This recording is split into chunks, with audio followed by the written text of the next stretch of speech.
Welcome, everyone. This is your friend, the DN What If, here with another exciting fanfiction. Today, we're diving into the story of what if a female Deku became a wizard who rides around on a broom? If you enjoy this video, don't forget to hit that like button and subscribe for more fanfiction content just like this. Now, let's get started with the fanfic. She could see all of Tokyo.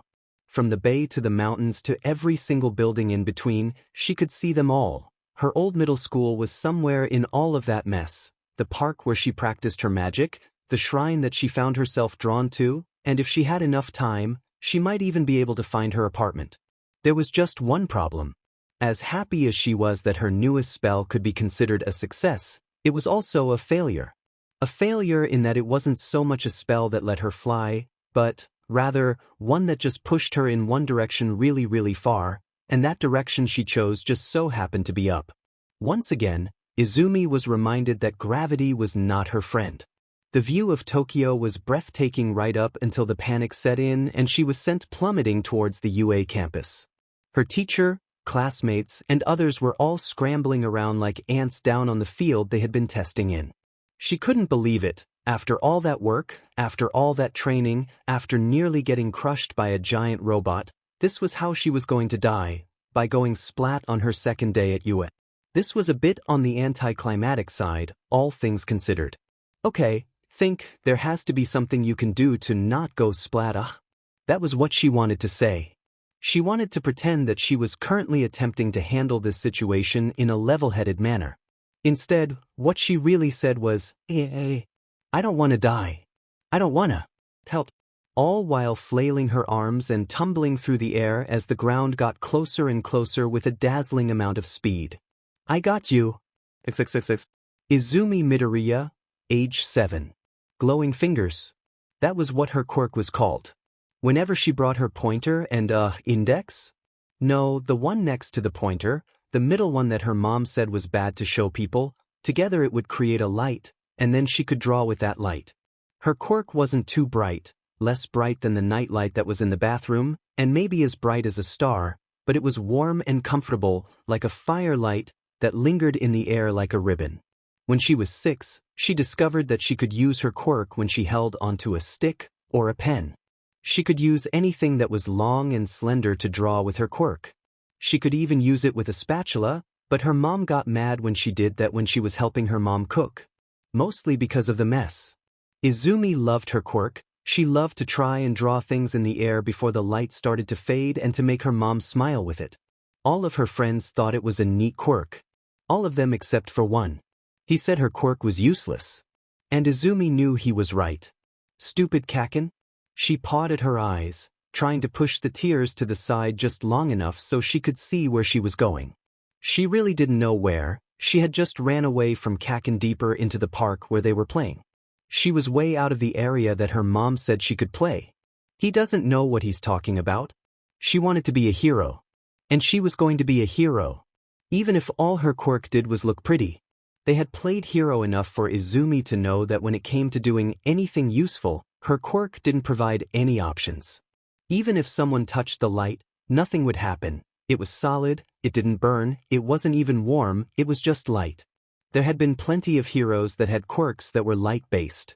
Dr. Light could blind people and even make people glow with a touch, Lux could trap people in her light, and Laserface shot lasers out of her face. But all of them had light that was actually light or was special light. Dr. Light had regular light, he just had a lot of it, and could even make lasers if he wanted to. Lux had solid light, and Laserface had lasers. But Izumi's quirk was just a glow. She tried to make it brighter, she tried to make it solid, she tried to make it last long, but all it did was look pretty. It's not fair. She whined before she tripped on a branch and tumbled forward a bit. The scrape she got on her knee didn't hurt that much because she was already crying. She wasn't a crybaby either. Kaken's a mean, stupid jerk face. She grabbed a stick from the ground, her quirk activating and the glow flowed from the tip. Stupid. Swish, stupid. Swoosh, stupid. Swoop, stupid. Sha, stupid. Izumi opened her eyes, dropping the stick just in time for a nearby tree branch to fall to the ground with a loud snap. A sudden bout of tiredness hit her hard, making it feel like she hadn't eaten anything all day. Her head was spinning, and her limbs felt weak, but the shock of what just happened kept her from fainting. Floating in the air for a second was her quirk. A symbol that looked like a jagged arrow was floating there in blue light that was different from her usual soft pale yellow light. Instead of fading bit by bit like her quirk normally did, this symbol faded all at once. She looked around for anyone around her that might have caused this, but she was alone. Pushing herself off the ground with shaking hands, Izumi moved towards the branch that had fallen. The branch looked old and not exactly healthy compared to the other branches of the tree. There were a few green leaves towards the edges of the branch though, so it might not be dead. But it was the side of the branch that was supposed to be attached to the tree that caught Izumi's eye. The bottom part looked like it had been torn by its own weight, but the top part looked like it had just exploded or something. Did she do that? Was that her quirk? Was her quirk drawing stuff and then making stuff explode? That was amazing. How'd I do that? Can I do it again? I want to see it this time. Wait, the stick.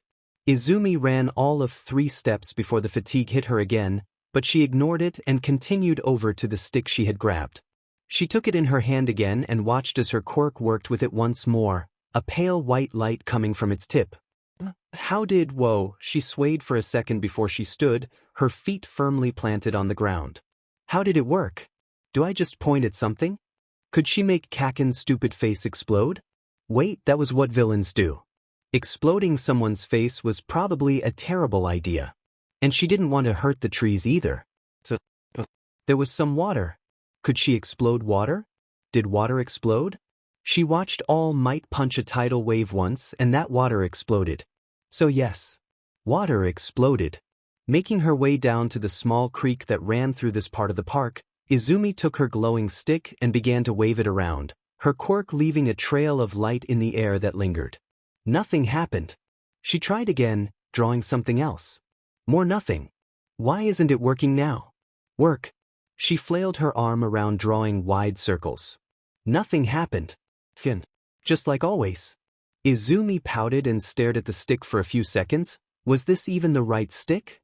Why did her quirk need a stick to work? Did other quirks need sticks to work? Did someone have a stick quirk? Focus. She slapped her cheeks like her dad did whenever he was trying to work from home, and looked at the stick again. It was just a stick, there wasn't anything special about it. So, why didn't her quirk make the water explode again? What if it was her drawing? How did it look again? It was kind of like an arrow, but not really, and a bit more jagged and like lightning bolt. Why? Maybe if she just tried to draw that again? Izumi took a breath, holding the stick out in front of her again, and started to slash at the air like she had when she was screaming at Kaken in her head. The result was completely different from the drawing she saw. She tried again. And again. And again. And again. She even tried to get really mad at Kaken again while she drew, but still nothing happened. Izumi! She heard her mom call through the park. She sounded worried, which meant that when she found her she was going to be mad again. She might even get grounded again. One last chance. It had to be the drawing. She just had to do it right. With a careful hand, Izumi held the stick out in front of her. She tried to picture the drawing as clear as she could and closed her eyes. A swish, a swoosh, a swoop, and a sha. Izumi opened her eyes and felt her entire body grow numb. The drawing was blue this time. And this time she saw it. A blast of stuff shot out from the drawing and flew down into the water, causing it to splash like that time she and Kaken managed to push a big rock off a ledge into the water. That was awesome. That was so awesome. And why was she falling down? It felt like she couldn't even stand, her legs stopped working and her head just felt like it was floating on nothing. It was just like before, but even more weird. She didn't like this feeling. She started to fall and then stopped. Izumi! Her mom had her by the shoulders now, and was holding her up. Oh, thank goodness you're okay. What were you doing out here? What was that noise? Oh my goodness, you look like you're about to faint. What happened? Izumi could only smile as she pointed with her stick towards the water. I can be a hero, Mom. She was vaguely aware of her mom carrying her out of the park, the words her mom were saying, and the numbness of her body. It didn't matter why her body felt like this. Right now she was just happy. Nothing but happy. She could be a hero. Izumi Midoriya, age 12. Figuring out her quirk took a lot of time, effort, energy, and Izumi loved every single part of it. Sure, she was only able to practice it at most a few hours a day, in part because she was only allowed to use her quirk a few hours each day, and also because testing took a lot of energy, but that still didn't mean she couldn't devote all of her free thoughts towards figuring it out. That was why she made her spellbook. Sure, it was just a regular notebook that she just called a spellbook, but it still had everything she had learned about her quirk inside of it. Taking a sip of her drink, Izumi enjoyed the privacy of the rooftop spot she snuck into for her lunch. Here she could relax and just be herself without having to deal with all of her classmates bothering her, and what's more, she could even sneak in a bit of practice with her quirk. She grabbed her spellbook and smiled. Ever since she had figured out that her quirk could do more than just make pretty lights, they had changed the name of her quirk. Symbology. Izumi didn't really understand the name too much. She guessed it was because she drew symbols and then stuff happened, but wasn't ology supposed to be for like science and stuff? Like, rock science was geology, animal science was biology, and studying stars was astrology. But she guessed it made sense because she had to actually study her quirk to use it.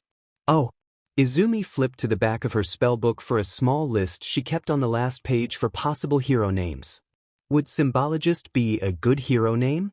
She wrote the name down and put a bunch of question marks next to it. It was kind of silly to work on her hero name before she even got into middle school.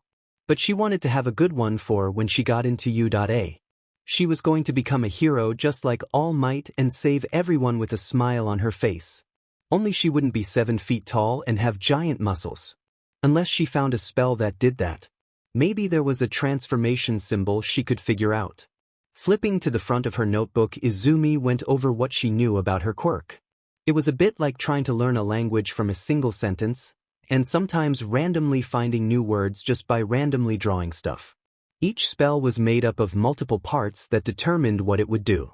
The first spell she ever did was her magic bolt. It was made up of an impact, forward, and arrow symbols all placed in a specific order. She started to call these symbols runes, mostly because it was easier than calling everything a symbol. Besides, runes sounded more magical than symbols. She divided her runes into categories. Effect, which she only knew 2 of right now, impact and light. Direction, which she had 1, forward. Shape, which she had 3, arrow, ball, and ring. While light didn't do anything besides create a bright light, it was actually really useful because not only did it not take up much energy to use light spells, but they also didn't make things explode, which was super good for sneaking in some practice. Izumi placed her spellbook down carefully and flipped open to a page she had devoted towards developing new spells. Just last week she had discovered the light rune. So now she had lots of time to practice. She took 3 steps forward and held her pencil up in front of her. Her quirk activated, causing the end to glow briefly. While she could use her fingers well enough, there were benefits to using a wand, pencil, to practice with, finer control, smaller spells, and it was less draining. Probably because the bigger the surface she had to draw with, her fingertips were a lot thicker than a pencil tip, the more powerful the effect would be. Light, forward, arrow. In the bright noon sun it was hard to see, but the spell went off and a brief arrow light shot from her wand, flying off and quickly fading to nothing in the blink of an eye. Light, forward, ball. A sphere about the same size as a football emerged from her wand and then plodded along. The spell looked like a miniature sun made of a pure, simple white light that moved a few feet before it hit a fence and exploded in sparkling light. Now to try and develop something new. Developing a new effect would be risky on a school building, but direction and shape shouldn't be too problematic. Maybe What the hell are you doing up here, Deku? Izumi spun and felt her jaw clench as she saw Katsuki Bakugo and 2 of her old friends holding her spellbook. A pit formed in her stomach. Part of the reason why she ate lunch up here was specifically to avoid running into him. Her hand started to shake and she gripped her pencil tight. Kachin, she said firmly, the habit of calling him that name hadn't gone away. Put that down. Katsuki growled, holding her spellbook rough and glaring at her with red eyes. You're saying this is more important than me? Izumi bit her lip and shook her head. To me it is. She should have lied, she should have said anything else. But heroes don't lie. So this stupid notebook means more to you than your friends? Katsuki shook the notebook with one hand, bending the spine of it as he looked at her. His other hand was free, and was held in an upwards-facing claw that he liked to make whenever he was going to use his quirk. Then without it you'll start hanging out with us again. You're not my friends. Izumi took a step forward, arms straight down. You're just a big jerk. Oh, we're not. His hand sparked and he grabbed onto her book with a laugh. Then I guess I don't have any reason to not rip this to shreds. Years of notes were destroyed in seconds as her notebook went up in flames thanks to Katsuki's explosive quirk. He laughed, grabbing fistfuls of pages, tearing them out and setting them ablaze, sending the flaming ashes into the air. You jerk! The first punch she ever threw out of anger landed right on Katsuki's face. And the second and the third. After that, she was the one getting punched. XXXX. Her face still hurt. When Katsuki and her had both got sent home, her mom had wasted no time in getting things started. Katsuki's mom had called a dozen times to apologize, and Katsuki had gotten a longer suspension than she had, but the damage had been done.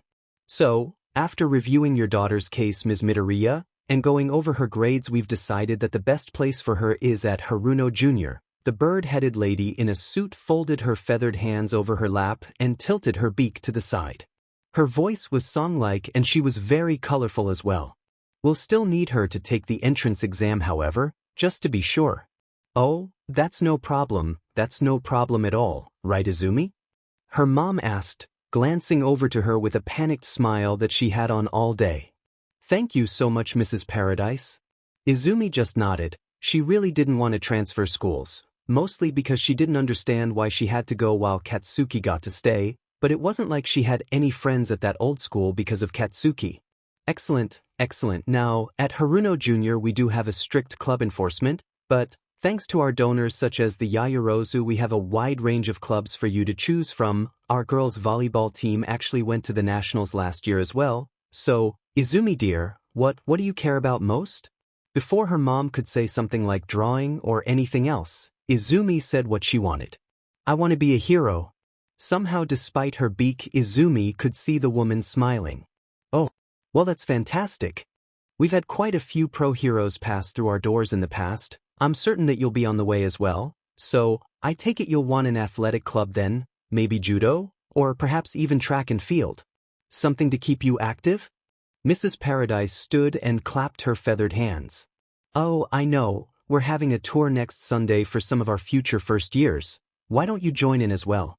I believe a few of the girls also wish to become heroes as well. Sure. The more Izumi was hearing about this school, the more she was actually looking forward to going there as well. XXXX. Hello. I'm Nijire Hato. The bubbly third year that was going to be giving their tour bounced around practically floating as she skipped around like a fairy. I'm a third year here at Haruno Jr. I'm going to be your tour guide today. I'm also going to be the captain of the swimming club once the school year starts, so I hope to see some of you there.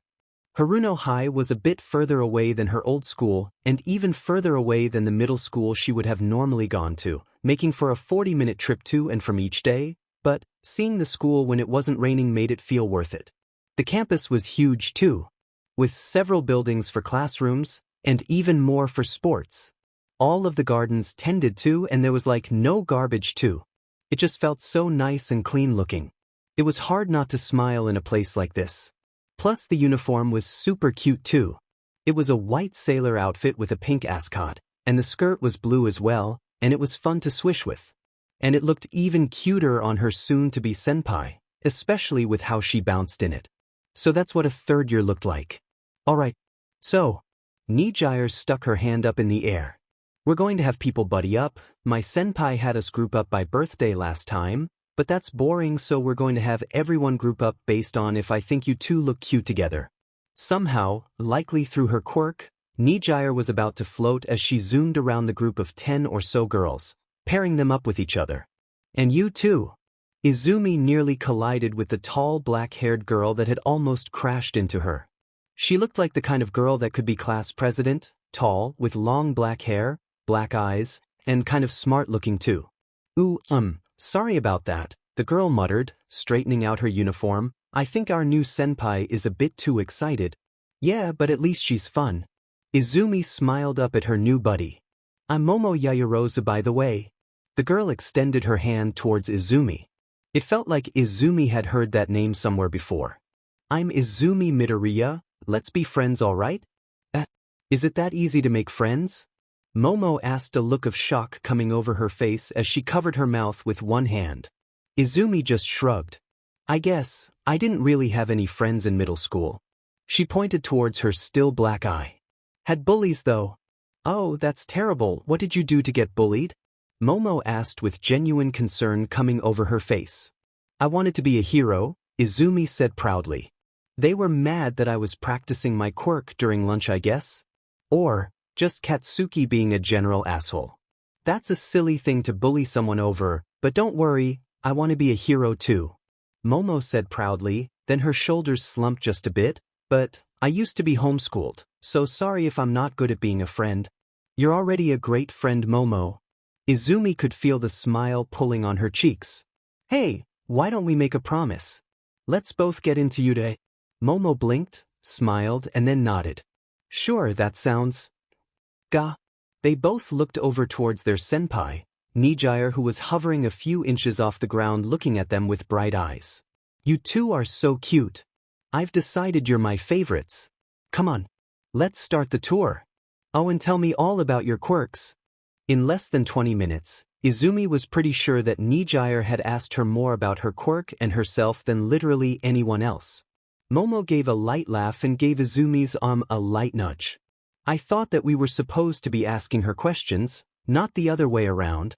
Izumi matched the laugh and flapped her arms as Nijire led them through the halls of the campus. They had already gone through most of the main buildings already, so only the science and sports buildings were left. Yeah, but it's kind of nice. I like talking about my quirk. Besides, she kind of answers everything before we can even ask the question. Yeah, Momo ran her hand through her hair and gave a light sigh that made Izumi feel like she was about to be either praised or scolded.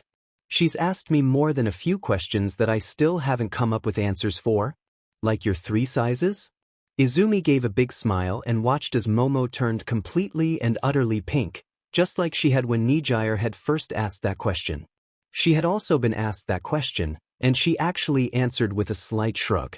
She had accepted that currently she was a bit behind some other girls her age, especially girls like Momo, and doubly especially girls like Nijire, but Nijire was 2 years older than her, so that made sense.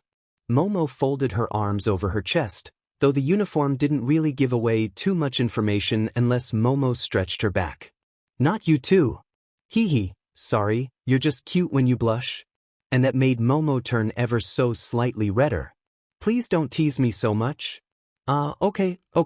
Izumi placed both hands behind her head and watched as Nijire talked about all of the science rooms that they had at Haruno Jr., ranging from the astronomy club to the home EC club, and even the science club. A few of the club presidents showed up and talked about their clubs along the way, but none of them were especially interesting to Izumi. Hey, Nijire-senpai, I have a question. With the energy of an excited puppy tripping over its own feet, Nijire zoomed over in front of Izumi, nearly falling as she tried to come to a stop. You do? What about? Is there a quirk-related club? Or, maybe, a future hero club we could join? Nijire's eyes went wide and she leaned back. Her mouth was small and slightly open. Then she shrugged. Nope, not really, but there are lots of clubs here that you can join that can help you with your quirks and stuff. Like I had a senpai that was on the swim team that wanted to learn to use her quirk underwater, and we all helped her with that. I joined the swim club partially because I like swimsuits and stuff, but also because it helped me with my quirk. Oh wait, hey Momo? And just like that, Izumi had lost Nijire's interest. Momo gave a light yelp when Nijire appeared in her face. You said that your quirk uses your fat, right? Nijire pointed towards Momo's stomach, which prompted the black-haired girl to place her arms over her stomach. Yes? Momo shrunk under Nijire's intense stare. If that's true, why don't you put on some weight? That way, you'd be able to use your quirk more? Besides, if you're too big, you can just make a car and be ready for summer. Or did you not explain your quirk properly the first time? Once again, Nijire was floating a few inches off the ground.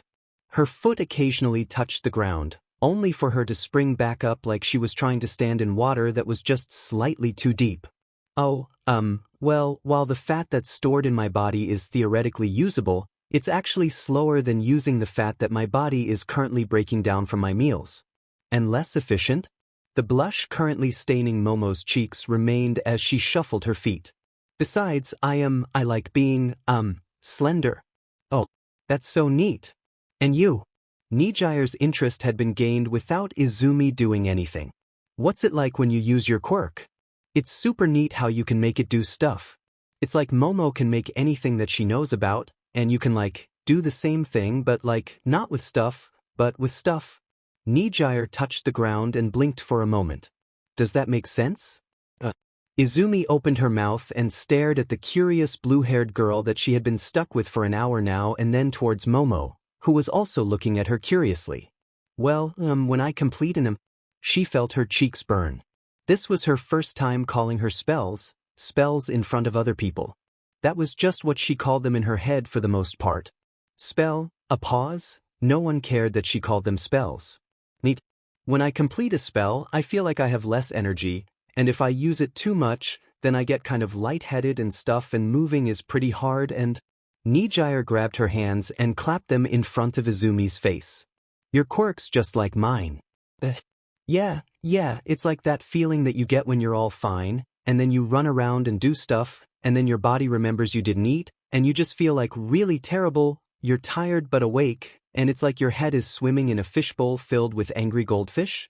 Izumi could only process about half of what Nijire was saying as her words came out at speeds that made Izumi feel like someone had pressed fast forward on Nijire. Yeah, that's what it feels like when I use my quirk too much.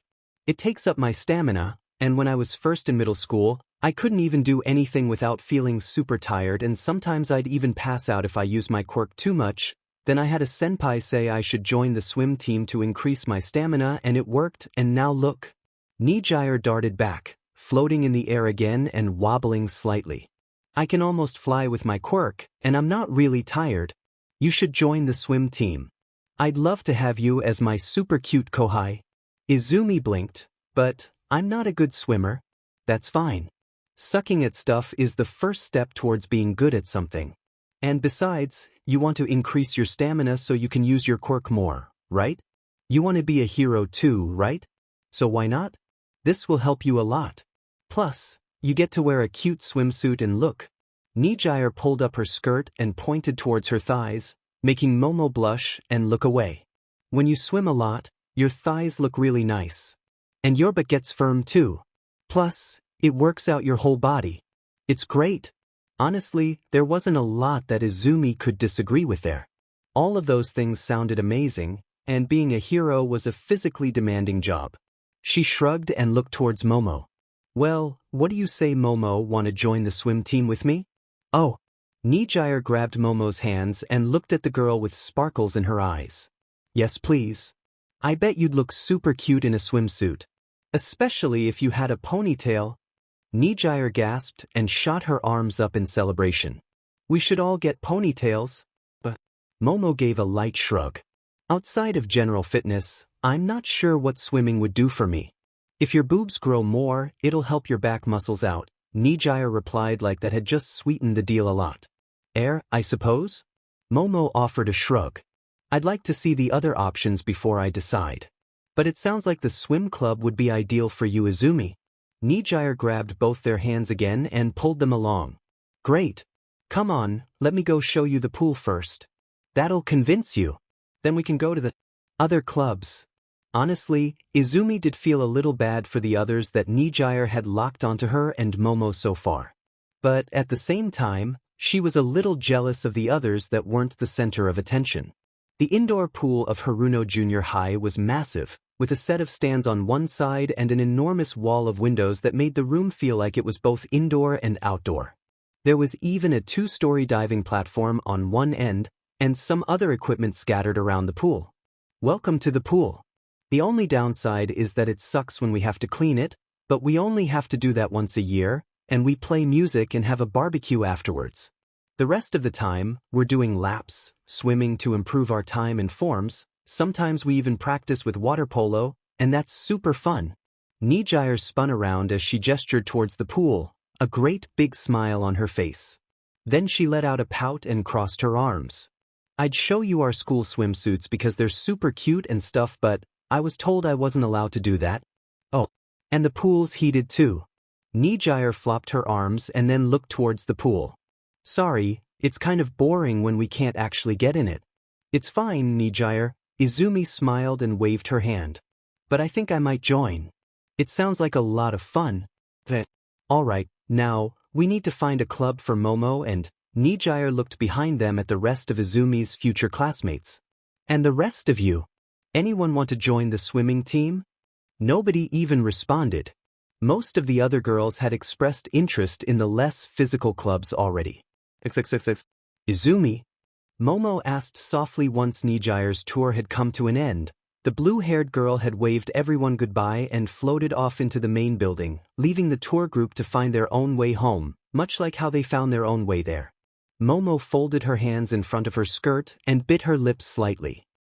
Seeing as how Nijire-senpai had hijacked our conversations, I didn't get the chance to ask. Would you like to come to lunch with me today? I know of a good place nearby, and afterwards, we could even shop for supplies. Izumi winced.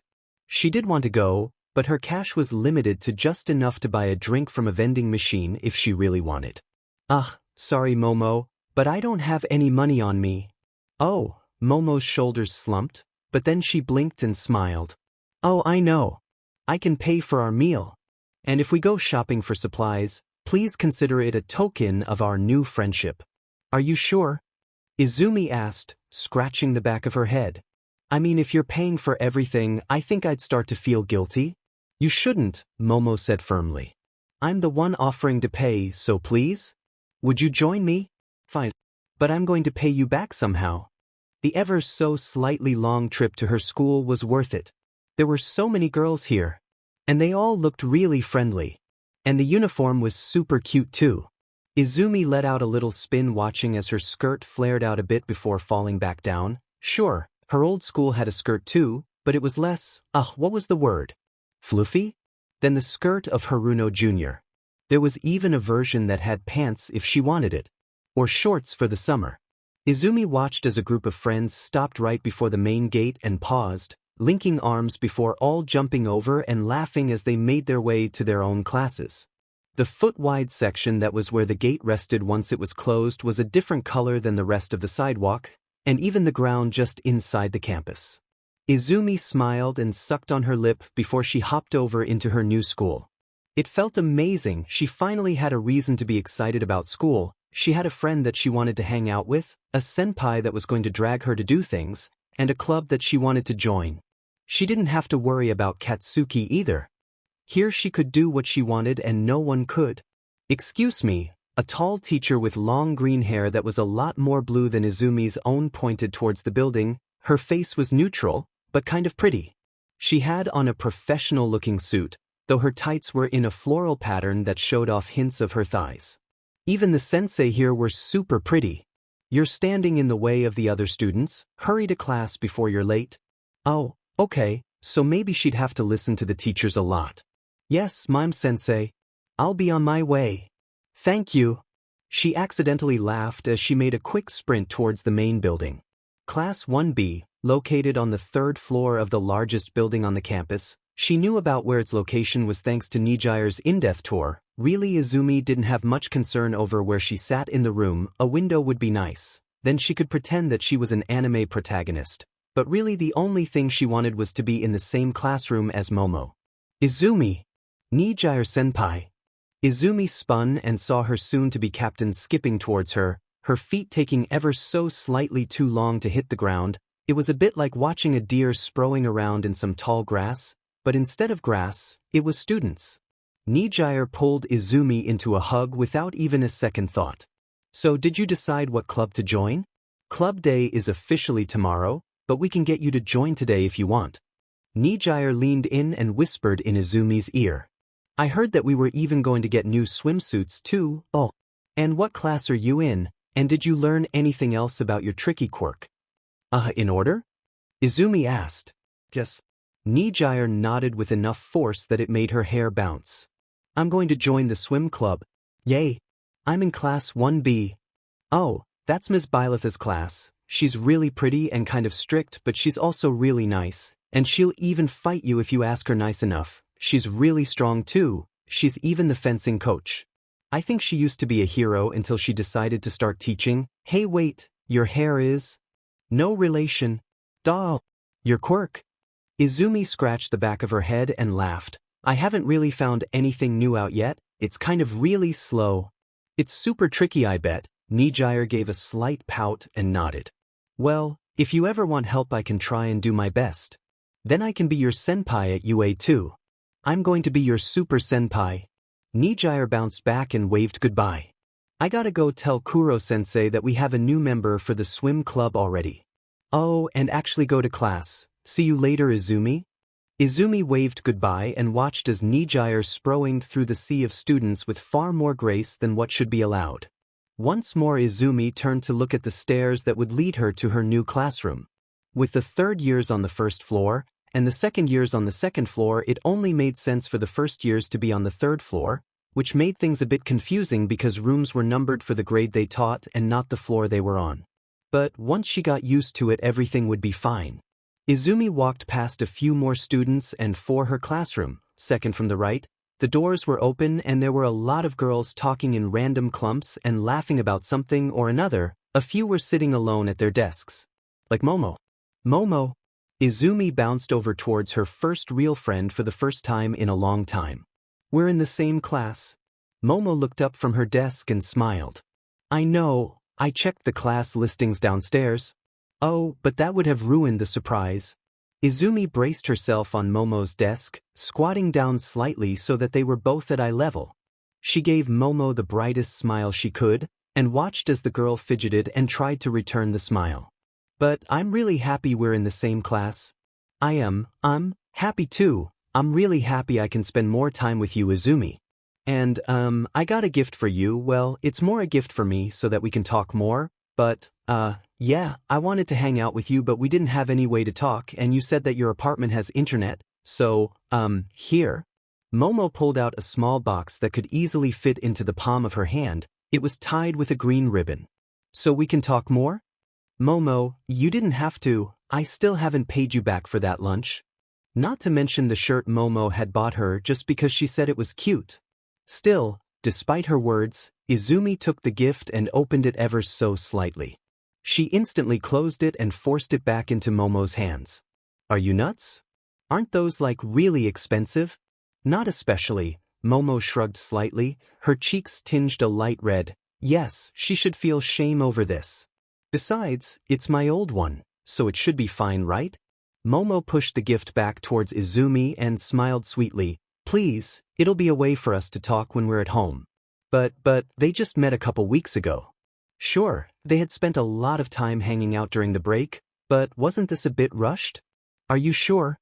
She wasn't quite comfortable with this.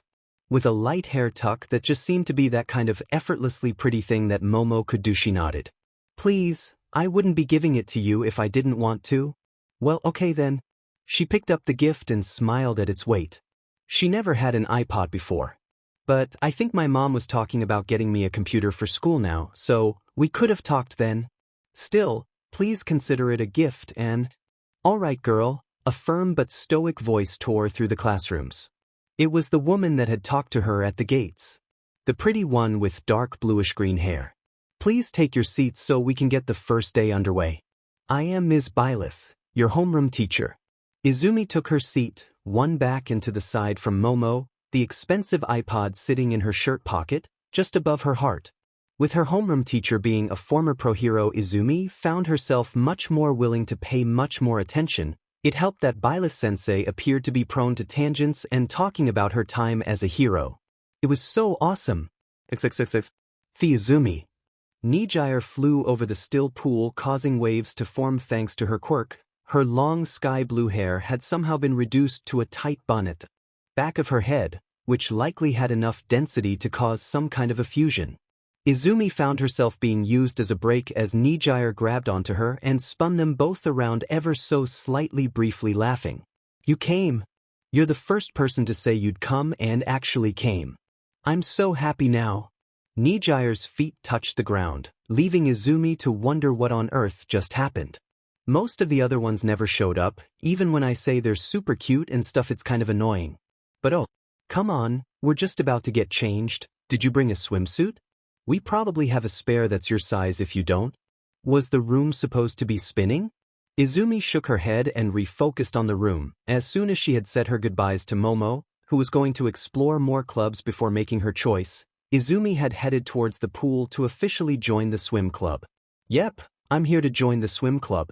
Was that even one of the questions that Nijire had asked? The answer to that question would eventually be yes, given how Nijire seemed to be able to find a question for everything. I can't wait to see how cute you look in our swimsuits. Oh, let me introduce you to everyone. Come on. Nijire zoomed halfway across the pool before she came to an abrupt stop and turned around. Oh wait, you can't zoom, can you? Izumi just shrugged.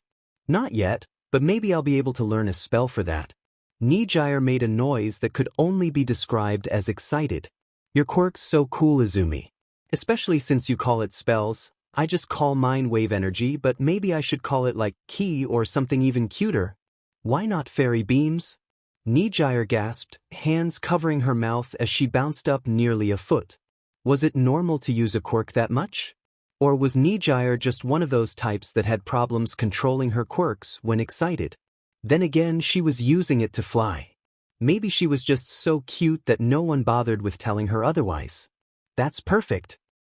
Okay, but come on, I can have you meet Kuro-sensei and your senpais that are my kuhais, our kupais. Izumi was partially dragged around the pool towards where several other students were sitting. Some of them were in Nijire's class, while there were a few second years as well, but currently, it seemed that Izumi was the only first year at the moment. Kuro-sensei was actually rather tall and had light purple hair that was almost as long as Nijire's. She had a pleasant smile, and was busty. Bila-sensei was busty. Are all the sensei here busty? Was that important? Not really. Did it bother her? Not really, she kind of liked it. But the most important thing about Kuro-sensei, besides the fact that she had fox ears and a large fluffy pink-purple tail, was that she was wearing a one-piece swimsuit and that she had thighs. A lot of thigh. If that was what a swimmer's body looked like, then Izumi was even more excited to join the swim club and get started. Oh my, Kuro-sensei placed a hand to her cheek and sounded exactly how Izumi would have pictured an older sister to sound. You must be the Izumi Nijire has told us all about. Are you here to join our club? Yes. Izumi stood straight and then gave a slight bow. I'm Izumi Midoriya, may I please join your club? Kuro-sensei clapped and smiled. Of course. Our club is open to all, but I don't suppose Nijire asked you how much experience you have with swimming? She was interesting. Nijire pouted, flailing her arms about. How could I ask her something like that when she has a quirk that's all like whoosh and sparkle? And she'd look cute in a swimsuit anyways. Somehow Izumi was pretty sure that every one of the club members rolled their eyes at Nijire. I had swimming lessons when I was 8, sensei. She bowed again. So you know how to play in the water, but not how to actually swim? Kuro-sensei clapped again, a smile on her face. That's an excellent start. We can get you in the water today if you're interested. Yes. Alright, Nijire, please take Izumi too. On it, sensei. I'll make sure she's even cuter than she already is. Oh my. In a whirl of lockers, clothing, and numerous swimsuits thrown her way, Izumi found herself dressed in the school's swimsuit for the first time. It was all black, with a red line that went from her neck, darted right, and ended at her hip. It was tight, but comfortable, and compared to Nijire reminded her that she was by most metrics still a girl and that everything she currently lacked Nijire already had. Huh. Nijire muttered, putting her own swimsuit on. Did they get bigger again? Izumi placed her hands on her chest and pouted just a bit. She wanted to say those words one day. The scent of dinner cooking greeted Izumi the moment she entered her apartment. Normally she'd be bothering her mom about what she was cooking, sampling the wares, and even helping out a bit, but every single part of her body was screaming at her to go lay down and not move for a solid 20 or so minutes. When she had been told that swimming was a full-bodied workout, she hadn't been made aware of just how much of a workout that entailed. The first few days had been pretty all-right, mostly getting comfortable in the water, watching Nijire and Kuro-sensei demonstrate various strokes and swimming techniques, and then learning those techniques herself. Sure, she had felt tired after those days too, but it wasn't that bad. Today was hell. It was what Kuro-sensei had referred to as an endurance day, which basically meant swim until someone said stop. Izumi wasn't sure how many laps she did. She stopped counting when she got past 100. She fell onto the couch with a solid oof, her bag sliding along beside her. Maybe it was called the breaststroke because it would make her breasts bigger? That would explain Kuro-sensei's chest. Izumi muttered and reached for the iPod Momo had given her. It was surprisingly useful. So long as there was Wi-Fi, which most of her school had, she could message Momo and Nijire, listen to internet radio, and Google random stuff. She even downloaded a couple games. Offline she could use it for a lot of things too, but so far it was like having a computer in her pocket. Google, does the breaststroke? Google autofill, does the breaststroke build muscle? Does the breaststroke tone your stomach? Does the breaststroke increase your bust size? Does the breaststroke make you... They're the third one. Health benefits of the breaststroke, blah blah blah, tones arms, legs, stomachs, increases lung capacity and works out the heart, increases endurance and stamina. Oh, so that's why Nijire liked it so much. Would I act like her if I did 1,000 laps a day? Izumi flopped onto her back and stared intently at her iPod. Well, if she didn't believe Nijire and everyone else on the benefits of swimming, then she sure did now. Oh, breasts, she muttered, staring at her phone. Firms and Chapins. That was good. Oh, did the same with her butt. She wanted to be one of the really pretty heroes. Like Ryukyu. Or that new hero that everyone was talking about. Naruko. She was awesome. Izumi. Her mother said in a quiet tone. Izumi looked up and saw her mother looking at her with a confused look. Was she in trouble? Did she forget something again? Oh, maybe she was worried about school or something. What's up, Mom? Where did you get? Inko pointed right at her iPod. That was the kind of that had a bit of a weight to it. Huh. She looked at her iPod for a few moments and then looked back up at her mother. This? Yes. Oh, well, Momo gave it to me. Izumi sat up to look her mom better in the eyes. Inko raised an eyebrow. For free? Yeah. Izumi looked at the iPod again.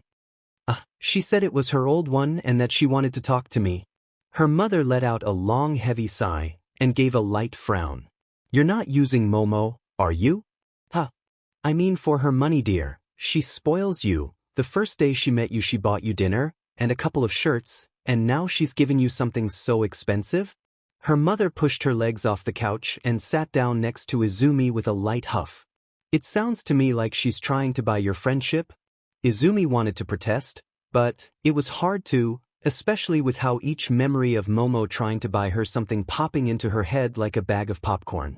It wasn't just the shirt or the iPod, it was at lunch too. Momo would always offer Izumi something from the vending machine. At first Izumi thought that it was just Momo trying to be nice, which Momo was, but was what her mom saying true? But Momo's my friend.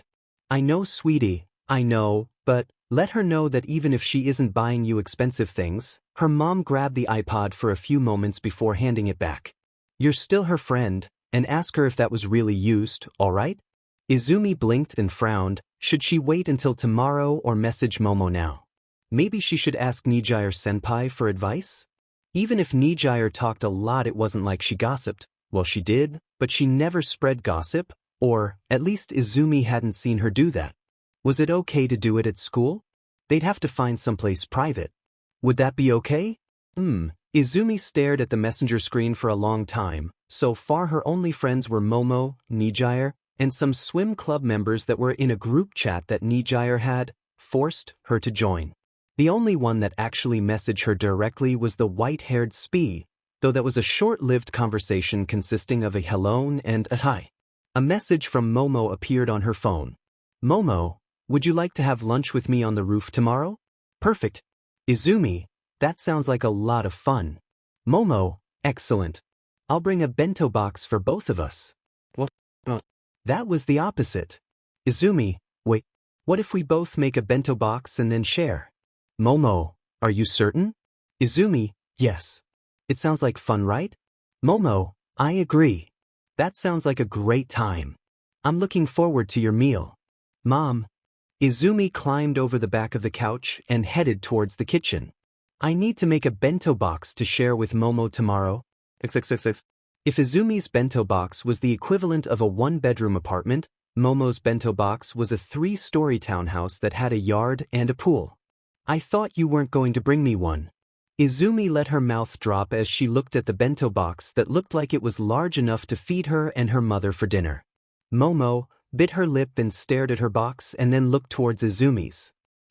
Well, when you said you wanted to share, I might have gone a bit overboard, and Momo blushed and held up a fancy-looking thermos. Tea? Well, so much for beating around the bush. Izumi sighed and sat down next to Momo and stared out across the virtual garden that was on top of Haruno Jr. There were planter boxes everywhere and even a few trees maintained by the bonsai club. It really was a beautiful place. It was almost like a date. Momo, why do you keep buying me stuff? Oh, how did you find out that iPod was new? It's new. Izumi stood up and grabbed at her messy, unkempt hair. What? Why? I'm sorry, but I just really wanted to talk to you more, and Momo bit her lip, trailing off. This isn't how I thought today would go. I'm sorry, Izumi, Momo stood to leave, her face was downward. Izumi wanted to scream. She flailed her arms and then ran towards Momo. She accidentally pushed her against the wall, tripping over her still mildly jello legs. She caught herself by slamming her hand against the wall right next to Momo's head. Momo looked at her with wide, slightly teary eyes, hands clutched over her chest. Izumi? Pinning a girl that was taller than her was more than a little weird, but it didn't matter. She was going to deal with this now. Momo. Deep. Momo covered her mouth and stared at Izumi with quivering eyes. Look, I'm not sure what's going on, but if you feel like you need to buy me stuff to get me to like you, then stop. Izumi closed her eyes, hoping that she could find the right thing to say inside her eyelids. I mean, the stuff is nice and all, but it feels weird. I think we need to become better friends before you start buying me stuff, not the other way around. She winced. What the hell was she saying? Or something? She opened her eyes and saw Momo still standing against the wall, hands over her mouth. Her eyes were wide and filled with tears. Izumi! Momo fell forward, wrapping her arms around Izumi and placing her weight against her, which, naturally, Izumi's complete and utter fatigue from swim practice yesterday caused both of them to fall to the ground. I'm sorry. I didn't know what to do. Izumi flailed her leg for a moment but stopped and just embraced Momo's awkward hug. Do with what? Momo sniffled for a moment. I just really liked you and I thought that if I bought you stuff, then maybe you'd like me too, so I'm sorry, I'm not really good at any of this. A smile pulled on Izumi's lips as she patted Momo's back. Hey, I like you too, so don't worry about it, and I mean the only other friends I've had destroyed my stuff, and aren't my friends anymore. So as far as I'm concerned you're, like, the best friend ever. I am? Momo sat up, wiping away a few red-eyed tears. You are? Izumi let that smile win and propped herself up. So, let's do stuff that doesn't involve a lot of money, alright? Oh, Momo's shoulders slumped. Okay, I can try, but, what would that involve? Izumi shrugged. We can have a sleepover, talk about boys, and watch a bunch of movies and stuff. Do we have to talk about boys? Momo stood and extended a hand towards Izumi. Nope. That's the best part about a sleepover. You can do whatever it is that you want. Izumi took the offered hand and found herself hoisted up easily. We can even just listen to terrible music, or try gross food, or have a pillow fight, or, I don't know, stuff. Momo laughed, a few tears almost spoiling her smile. That sounds delightful. Would you like to have a sleepover this weekend? Sure. And can we comb your hair? Momo asked with a lopsided smile. Why? Because it's messy and it's been bugging me for a long time. My mom says it eats combs. Momo pulled a comb out of her arm and smiled. I got a supply. Alright, sure, we'll have a sleepover and you can comb my hair. Much like how Momo's bento box outclassed Izumi's bento box on multiple levels, Momo's house completely outclassed every single part of Izumi's entire apartment complex. By a lot. She kind of figured that Momo's family was well off, just like how Katsuki's family was well off. She was expecting a nice-looking townhouse, maybe with 1 or 2 floors, a big yard, and like a car. Or maybe one of those condo places in one of those super tall buildings. But nope. Momo's house felt like something Izumi would be ice-guyed into living in if Katsuki had actually pushed her in front of a bus. A massive fence stretched for as far as Izumi could see on either side of the street, and the tree line was so thick that Izumi couldn't even see Momo's house. The only hint of it was the driveway leading into what might as well have been a forest tended by fairy creatures. Izumi blinked and felt 2 questions well up in her mind. The first was an inner question, the kind of thing that her mouth would blurt out if it wasn't busy being opened in awe. Why the hell did they walk here? The second she actually managed to ask. You live here? Of course. Momo gave her a cheerful smile that put Izumi to ease. When it came to this sleepover, Momo was excited enough for both of them, which only made Izumi all the more excited, though she was dreading that about half the sleepover was going to be about combing her hair. When she told her mother what they wanted to do at the sleepover, she just laughed and told her good luck. Izumi touched her hair for a moment. Was it really that bad? Sure, it technically wasn't combable, but it was still hair. She could get it cut. Kinda. Momo pressed a button on an intercom that rested just to the side of the gate and spoke softly. Hello, it's me, Momo. I'm here with my friend. Young mistress, I'm glad you returned safely. Shall I send someone with? Oh, no thanks, we'll walk, Momo said politely and then turned to smile at Izumi yet again. Of course Momo would have a butler. Of course they would call her mistress. Suddenly the whole homeschooling thing and Momo trying to buy her friendship thing made a lot more sense. And the guilt Izumi felt from still using that iPod just kind of vanished. Well, mostly. The driveway was shorter than Izumi would have thought, in part because she kind of imagined Momo taking her up a long mountain trail to some super secret castle where she would meet some long-forgotten hero that taught all might and then she'd become his student because she had potential, but that was just the stuff that existed in comic books. Instead, she found herself staring at a house that was so big that she had to judge the size of rooms based on the size of her entire apartment. Lobby? 3 apartments and 2 more on top. It had stairs. Kitchen? 1.5 apartments. Dining room? 2 apartments. Bathroom? Half an apartment. Momo's bedroom? 1 apartment, with Momo's bed taking up nearly as much space as Izumi's entire room. Momo's closet? Half an apartment. Can I jump on your bed? Was the first thing that Izumi had asked after looking around Momo's room. Huh? Momo asked, confused, like the idea of jumping on a bed had never even occurred to her, which, honestly, didn't really surprise Izumi too much. Momo was a bit strange like that, but strange in a good way that made Izumi laugh. Sure? Yay. Izumi tossed her bag onto the couch in Momo's room and charged towards the bed. She jumped, belly flopped and then sunk into the softest bed she had ever touched. Instantly it felt like sleep was wrapping itself up around her. Oh my god, your bed is so comfy. The bed shook, and Izumi found herself staring at Momo as the other girl had launched herself onto the bed just like she had. Oh, so that's why you asked. Izumi smiled and flopped onto her back, staring up at the canopy thing that was on top of Momo's bed. I'm so jealous you get to sleep here like every night. She sat up and looked around the room. Speaking of which, where am I going to sleep? It'd be kind of boring if I slept in a guest room. Oh. Momo sat up, a slight smile on her face as she pushed some of her hair out of her face and looked towards her computer. I actually did some research after we talked. Of course she did. I can have a guest room prepared for you if you'd like, or we can both sleep on the ground, or you can take the couch, or we could go and camp in the yard somewhere. By yard, Momo meant the Yaoyorozu National Forest. Or we can sleep in my bed. Together? Izumi asked like there was something else Momo could be implying. Momo nodded. Yep, I'm told it's more common for girls to do than boys, but either way, it's fine. Besides, Momo patted her massive bed and bit her lips slightly before a smile grew on her face. It's big enough for both of us, right? But what if I flail around in my sleep and punch you or something? Momo shrugged. Do you do that? And it's not like we'll be sleeping right next to each other. Fine. Izumi flopped back down and smiled up at the ceiling. We'll sleep in the same bed, but I'm holding you responsible for anything weird that happens. Weird?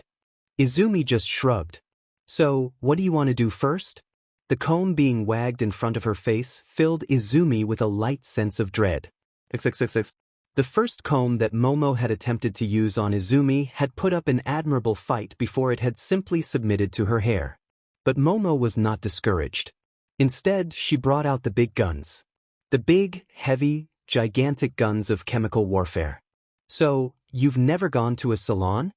Momo asked, her hands deep into Izumi's hair, nearly reaching the parts of her scalp where the sun didn't even reach. The fact that Momo's house had a salon chair just sitting in one of their bathrooms shouldn't have surprised Izumi as much as it did. But here she was, wrapped in a towel after taking a relaxing bath with Momo. Her wet hair was more agreeable, but Momo wanted to tame that beast once and for all. Like it all? Nope. Not even for a haircut?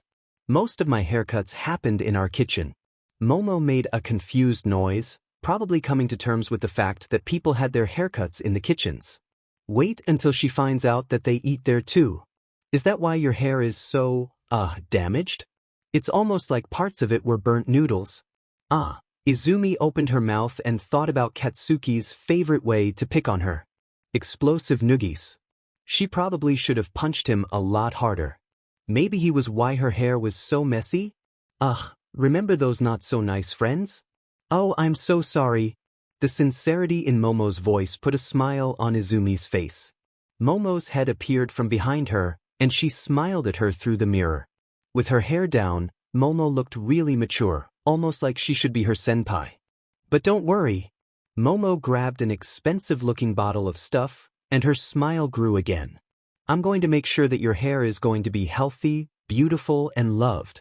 Izumi could only watch as Momo dumped a healthy glob of the honey-like goo on top of Izumi's still wet hair, her fingers diving in deep again, making Izumi's eyes roll at the sensation. The rubbing was delightful enough that she could easily ignore that the shampoo stuff Momo had put onto her hair smelled far more expensive than it should have.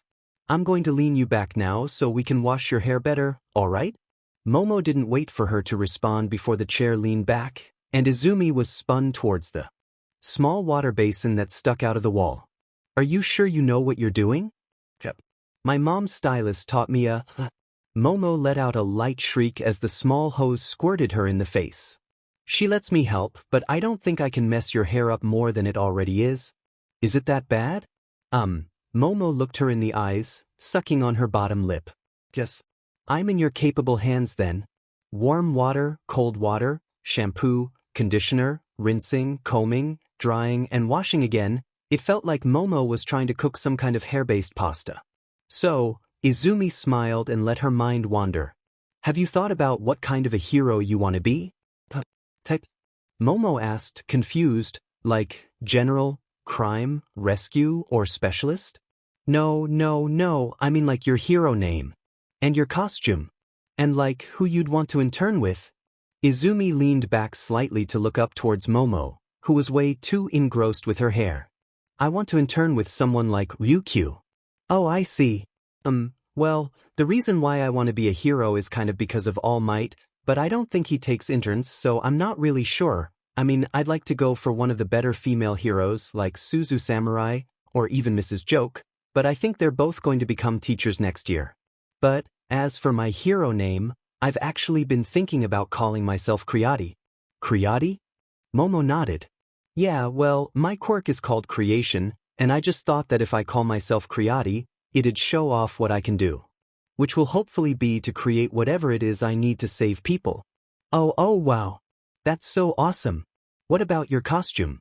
What do you want to look like? Well, I need to expose my skin to use my quirk. So, I hope to have something that's still a bit on the modest side despite that, but, yeah. Oh, are you going to have a boob window? Izumi flailed her hands in the air like she was somehow describing what she was talking about. Only, like it'd go all the way down to your stomach. You could just wear a bikini or... No, Fine. Well, what about you? Do you have a name?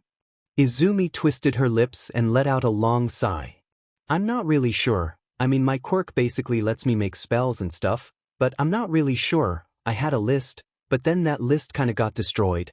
Oh, well, if you're going to be a wizard or a witch? She poked Momo on the nose. I'm not a witch. Well, if you're a wizard then, why not go with something like Merlin? Momo offered with a pleasant smile. He was the wizard in the legend of King Arthur and is someone that everyone knows about. Izumi blinked. Merlin. She tasted the word on her lips, felt it with her tongue, and heard it in her mind. A smile spread across her face. That's perfect, Momo. I'll be Merlin, the wizard hero. Great, we can make your hero costume be a robe. And with a big hat. Oh, and we can give you a big bushy beard. Yeah. Their laughter echoed throughout the bathroom. With her hair thoroughly washed and then softly dried by Momo's hands, Izumi felt better than she had in a long time. Bit by bit, her untamed, frizzy, nearly wild hair had been transformed. The still damp tangles fought against Momo's fine combs, but they didn't have the strength they once had. The tangles, the split ends, the knots and the frazzle were all worked out. Eventually, it started to resemble her mother's, a bit shorter, but straight, silky, and smooth. With a light hand, Izumi ran her fingers through her hair for the first time in years. It felt so good to be able to do that. Her hair, it felt light, it felt right. Her cheeks hurt from smiling as she looked at herself in the mirror. She didn't even look like herself anymore. Somehow, it felt like a connection to Katsuki that she didn't know she had finally been broken. Momo, Izumi smiled despite the tear that had fallen down her cheek. Thank you. So much. Momo just hugged her from behind. My pleasure. Let me do it again sometime. I was right. You really do have amazing hair. The process of discovering a new symbol was equal parts random and time-consuming. She could go weeks of practicing, drawing, and banging her head against the wall with there being absolutely zero progress beyond her drawing speed, maybe getting a bit better.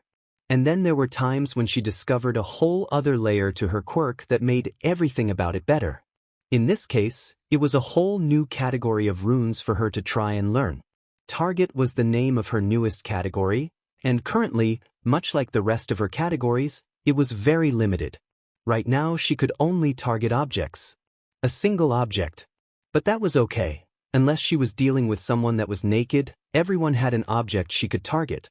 And her force arrows did have a bit of splash damage to them. There was also a difference between how the targeting an object worked with her two shape effects. Alright, Momo. Izumi held her fingers in front of her, the glowing light of her quirk at her focus. Fire when ready. Right? Momo shouted, standing near a catapult she had made during their mutual quirk practicing session.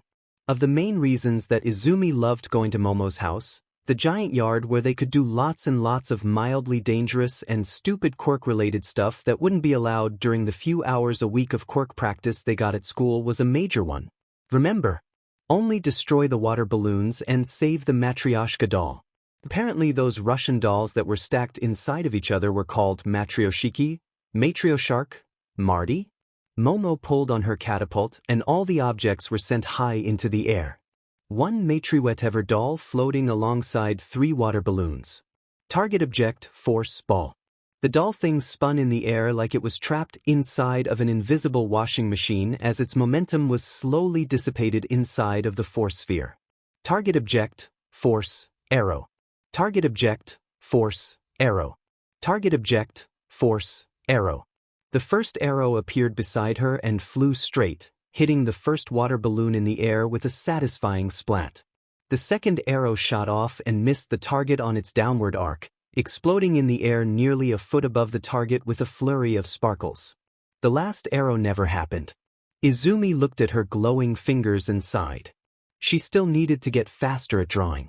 Even with just 3 runes, it took her way too long to draw the pattern, and by the 3rd time she had already screwed it up.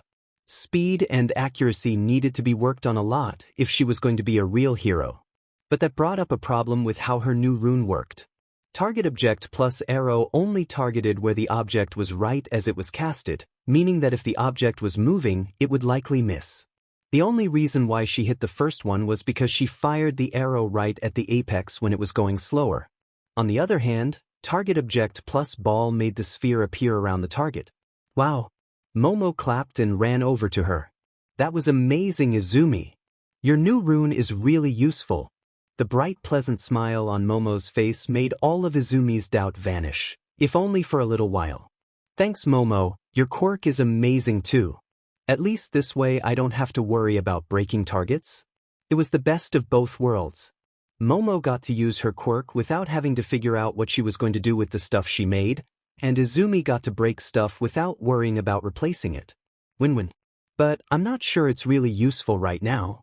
Izumi sighed and stared at her finger again. Her new combinations had a lot of problems. What do you mean? Momo pointed towards the Russian doll still floating in the bubble. If that alone was a quirk, you'd be able to save people by protecting them, or even capture villains. Izumi shook her head and ran her hand through her now very silky hair. Ever since Momo had gone through the trouble of taming it for her, maintaining her hair had been the least she could do. Besides, she liked having her hair be manageable, and she looked cuter now. I don't think that would work. For one, she picked up a rock and chucked it towards the floating sphere, only to miss. Ball is really fragile and not as destructive as arrow is. I might be able to get more out of it with a different effect, but right now it doesn't take much for it to stop working. Izumi looked towards Momo's catapult and stuck out her fingers. Target object, force, ball. She felt her stamina drain, she felt the spell work, and she saw the runes shimmer that blue glow, but nothing happened on the catapult. Plus, it doesn't work if I target something too big. I think that ball might be kinda useless. Momo popped out another doll from her arm and held it up to Izumi. It doesn't matter how specific a tool is, eventually you might need it more than anything else. Momo gave another bright smile. You know, I'm really happy both of our quirks are rather difficult to use. Every time I see you do something amazing, it makes me want to try even harder. Genuine praise from Momo, one of the few things that could actually make her feel flustered. The only other person that could really do that was her mother, and for entirely different reasons. Like when her mother cried when she first showed up back home with straight hair, which resulted in photos being sent to every single family member and friend her mother had. Izumi nearly died then. But Momo tossed the doll helplessly behind her. You're looking a bit pale, Izumi. I think that means you should stop before you pass out. She paused, sucking on her lip and blinked a bit before tucking a strand of hair behind her head. Again, Izumi crossed her arms and pouted. It wasn't like she was prone to fainting or anything like that. She'd overdone it a few times, but she hadn't actually passed out, especially since she started with the swim club. Nijire had been so right with swimming being great for her stamina. I guess I am feeling a bit tired. Besides, we do still need to study for Bila-sensei's exam as well. And there was that. At least Bila-sensei was good at teaching, even if she did go on tangents a lot. Plus, she had really cool designs on her tights a lot of the time. Fine. But, we should have some of those really super good snack things that we had last time. The little rolled things. Izumi flailed her hands as she tried to gesture about what she was talking about. She already forgot their name, but they were super duper yummy. Momo gave a cute laugh into the back of her hand. You ate more of those than I did last time, Izumi. So, I'm just saying, I have an excuse with my quirk, but in your case. Hey, I'm a growing girl. Besides, they're so good. She continued to flail her arms, her cheeks feeling a bit on the red side. She placed both hands on her hips and tried to act proud. Besides, I'm a swimmer. I'll burn the calories. How are you enjoying the swim club? Momo asked, head tilted to the side a bit. It's great. Tomorrow we have a meeting to clean the pool, which is supposed to take all day, I guess. She was not looking forward to it at all, but she understood why it was important that they do it as a team or something. Oh, well, if that's the case, would you like to stay the night again? I know that my house is closer to the school than yours. Barely. I mean, I kinda need to get there early. Izumi gave a light smile, and for some reason whenever I stay over at your place we stay up. All night talking in your bed. She shot both arms up and outward. I don't even know what we talked about last time. Well, at one point you were talking about how, thick Kuro-sensei is? So the Momo gave a light blush and continued. You were also talking about all your favorite heroes, and I was talking about how soft your hands are, but, don't worry about all that, Izumi. I'll make sure that we go to bed at a reasonable time tonight. Momo kept her word, as they did get into bed at a reasonable time. But they stayed up well past unreasonable, just talking about nothing again. XXXX. Noom. Nijire Hato, third year at Haruno Jr. and future hero hopeful, came equipped with her own set of whimsical sound effects that could put a smile on just about anyone's face with how fairy-like Nijire really was. Currently, Nijire was abusing her quirk to push the large fat brush around the bottom of the pool with more speed and vigor than the rest of the class combined. Just looking at her made Izumi just the slightest bit more tired. Izumi let out a long yawn and smiled, propping herself up on her own large brush, and watched as Nijire did another lap. The effectiveness was twofold really. On the one hand, she was actually cleaning the bottom, and on the other she was making things a bit more exciting and entertaining. I hope that I can get that much energy one day. You get like that by actually helping, and not sleeping, her white-haired senpai Spee commented. Her own quirk, Aquatail, was activated, allowing her to scrub the ground behind her twice as fast. Unlike Nijire, who was as excitable as could be, Spee was much less so, oftentimes being even more pragmatic and responsible than Kuro-sensei. There was no doubt among the first and second years that next year Spee would be the team captain. Why did you stay up so late? Izumi nearly slipped on the slick ground as she was jolted just a bit more awake at Spee's biting words. She grabbed her brush firmly with both hands at a slightly awkward angle and smiled.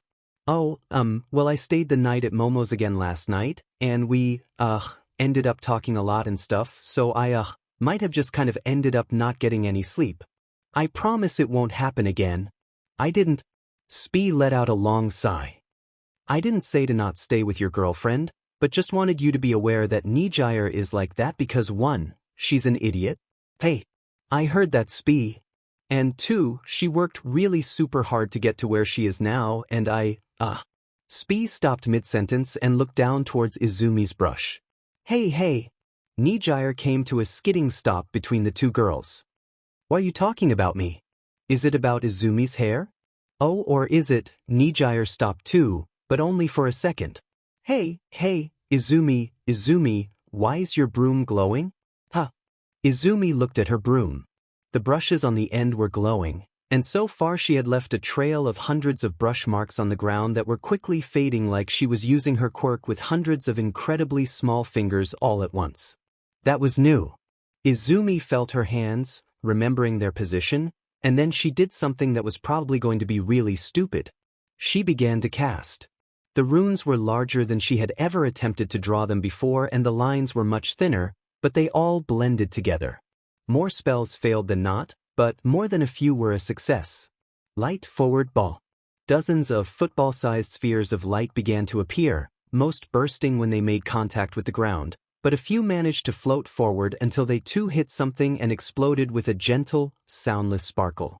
Her tiredness was completely gone now.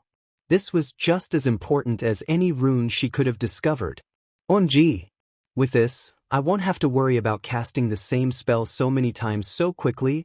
I bet I can even get a cool support item made out of this. I'll even be able to cast a lot of force arrows too. Oh, I should see if it'll work with something smaller too, but maybe something that I can wave around, like a staff. Or a witch's broom. Nijire offered and squealed in delight. Oh my god, Izumi! You'd make such a cute witch. Especially if you learned to fly on the broom like this. Nijire straddled her own broom and hovered off the ground for a few seconds. Only much more cool looking. Okay, first of all, this isn't a broom, it's a brush. Izumi pointed towards her own broom. Damn it, brush, and then glared. And second of all, Actually, it's both. Brooms are a type of brush, and depending on where you're from, they can mean both. Spee answered with a cold, always right smile. And I agree with Nijire, you'd make a good witch. I'm not a witch. You totally are. Oh. Nijire clapped her hands. I want to make you wear a really cute witch's hat. Kuro-sensei. Izumi pouted. Why did everyone want her to be a witch? The problem with the brush used to clean the pool was that the actual brush part was at a weird angle from the stick, and combined with the width of the comb head itself made drawing with it really awkward. She was honestly surprised that she had gotten any spells to work the first time, but given the sheer number she tried to draw at once, it shouldn't be a surprise that a few went off. Izumi stared at the long plastic yellow pole that she and Momo had been experimenting with. The black threaded nub at the end made it easy for them to test designs on what would work well with this new aspect of her quirk. They had tried a fuzzy kludge-like design that looked like she was wielding a giant toilet scrubber, a trident-like design, a design that looked like a giant hand, one that looked like the muzzle of a minigun, and countless others. But the truth remained. No matter what her and Momo came up with, nothing was as effective as a simple broom. There were numerous reasons why the design was the best. All of the tips were of similar size, length, and were facing the same direction. In short, it worked because a broom was a bit like a giant paintbrush, and her quirk was effectively calligraphy that could make things explode. Only she couldn't make things explode yet. Gah. I don't want to be a witch though.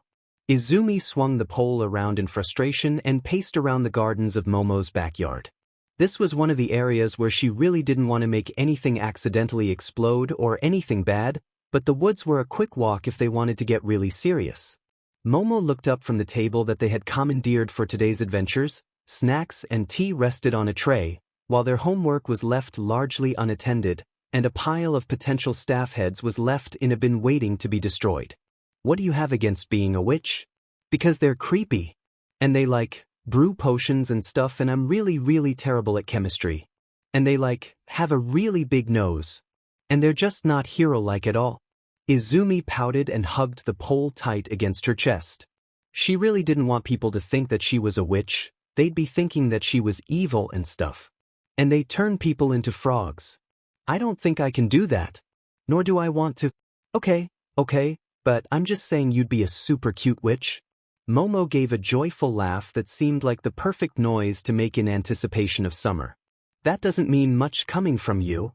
For some dumb reason, Izumi decided to hook her foot around the base of the pole and then kicked it out from under herself, and because she was holding onto it so tight she effectively flipped herself onto the ground with a thud. You always say I'm super cute. You said I was cute in the morning, and I've seen what I look like in the morning. I'm not cute. Momo giggled again. That was part of the problem. Momo was cute as hell and she was so pretty. I'm starting to think you need glasses. Izumi glared up at her friend from the ground and gave a long, desperate sigh. I did go as a witch for Halloween once. Oh, and was he there? Yep. I see, is that why? I don't know. I'm about to hit 13 and I'm waiting for a reason to wear a training bra. She flailed her arm and thus her pole around in the air in front of her. Partway through she activated her quirk and drew a simple spell. Besides, just because he's a dick doesn't mean I can blame everything on him. Light forward ball. A large ball of light, this size of a beach ball, shot out from in front of her and sailed upwards at a slow, steady pace. The bright late spring day saw it vanish quickly into the sky, well before it reached any sort of limit. Well, Momo stood and stared down at her, her bright smile putting Izumi to ease just a bit. I'm not sure what I can do to help with some of that, but I do mean it when I say you're always cute. That's just because you're my friend. More arm flailing followed by yet more arm flailing. And because you're adorable. Now come on, Momo offered her hand. Do you want to try casting some spells with your broom? Can we call it a giant calligraphy brush? Nope. Meanie. Only when it's for your own good. Izumi stuck her tongue out before she accepted Momo's hand. Grabbing the regular plain, wooden handle, nothing special about its straw-boring broom, they ventured towards their usual spot in the woods. Here a few tree branches had been blown off and there were holes in the dirt and even a catapult that Momo had made for target practice. It was easily one of her favorite spots to relax on a weekend. And she was here every weekend with Momo. It was pretty much accepted that at this point, Izumi stayed the night every weekend. Much like she had done hundreds of times in the past, Izumi spun the broom around like it was a staff. It was awkward and she nearly fumbled, but she managed to get the broom under control before she glanced back at Momo. So, what should we do? Well, why don't we just see what happens when you do your least dangerous spell? Momo offered with a shrug. You know, the one that doesn't break things. Or just try drawing with the broom and see what works. Okay, the first step was going to be how to hold the broom, she guessed. With her wand or a paintbrush, she just held them like a pencil, allowing her wrist to do most of the work. But with something as large as a broom it was different. She had to use 2 hands, and her elbows were going to be doing most of the work? Or was it her shoulders? Her stomach? How should she move? With her lips bit, Izumi began the clumsy process of drawing with the broom once again. Despite discovering the trick a few weeks ago, she hadn't really had a decent chance to practice it, mostly because of tests and swim club. With one hand near the back of the broom and another towards the middle, she found that the end was unwieldy. A dip here. A swoop there. A swish there. Light, forward, arrow. Most of the time casting light had no real effect on her stamina. Even when she made a bunch of spheres as fast as she could barely feel the drain. In theory, she should have been okay. In theory. But theories were designed to be tested. And this theory failed. She saw the blade of light shoot from the tip of the broom, hundreds of little rays all bound in a tight, slightly wide clump that looked like someone was waving a flashlight at a camera. For what felt like a few seconds she was able to smile at her work. And then things felt cold. She was going to pass out. It felt like she had just swum 1,000 laps as fast as she could without stopping in the coldest water she could possibly find. All of her muscles felt tense, both numb and sore, and even her bones were aching. Her mouth was dry and her head was pounding. But above anything else was the feeling of the complete lack of energy inside of her. Every part of her body felt like it was being weighed down by sand, and she could barely even open her eyes to see herself staring up at the ceiling of one of the rooms in Momo's house. A breath through the nose and a wonderful scent filled her to the brim. She turned slightly and saw those snacks she absolutely loved waiting for her next to fruit, tea, and a few other items that she was going to be hankering for. With a burst of strength, Izumi flung herself forward, rolling off the couch with a thud and grabbing a handful of stuff to shove into her mouth. Didn't even taste it. Almost like it knew that any energy it spent now would be refunded quickly enough. Izumi found her second wind hitting hard, and she cracked open a bottle of tea and chugged it in record speed. Yes, we were practicing her quirk. Yes, I have her inside. Yes, I'll let you know if. Momo entered the room, phone against her ear. Well, she woke up and is currently stuffing her face. Momo blinked as Izumi stared at her with a bit of a wild look in her eyes. Yes, I'll let her know not to overdo it in the future. We'll be taking the rest of the day off. Yep, I'll make sure she eats well and gets plenty of rest. Izumi looked at Momo with wide eyes, her cheeks stuffed with as much food as she could stuff into her mouth for a few long seconds. She swallowed and stared at Momo for a few seconds. Was that my mom? Momo raised an eyebrow. No, it was Ms. Byleth. When did Momo learn sarcasm? Who corrupted her? Oh, wait, probably her. Sorry, Izumi muttered, putting down the food for a moment. I guess I'm still not strong enough to try and use the broom yet. Probably should have thought that out more. Don't worry about it. Momo flexed her arm and gave her a cheeky wink. I'm getting used to carrying you around. Izumi just pouted for all of 2 seconds before her stomach growled and reminded her that there was food and tea to be drunk. Oh, dinner is on its way soon. So there was a buzz and Momo jumped. Oh, I guess it's already here. Sit tight. Izumi grunted and let herself lull in place a bit as she felt her energy return to her. She was ready for a peaceful afternoon with Momo now. Just talking, watching movies, and not doing anything that could make her pass out again. They might actually go to bed at a reasonable hour this time. Probably not, but they might. That notion was completely and utterly screwed over when Izumi realized just who exactly was bringing them dinner. Nijire bounced into the room carrying some bags that had super large bowls of ramen in them. She had a big smile on her face and her hair was pulled into a ponytail.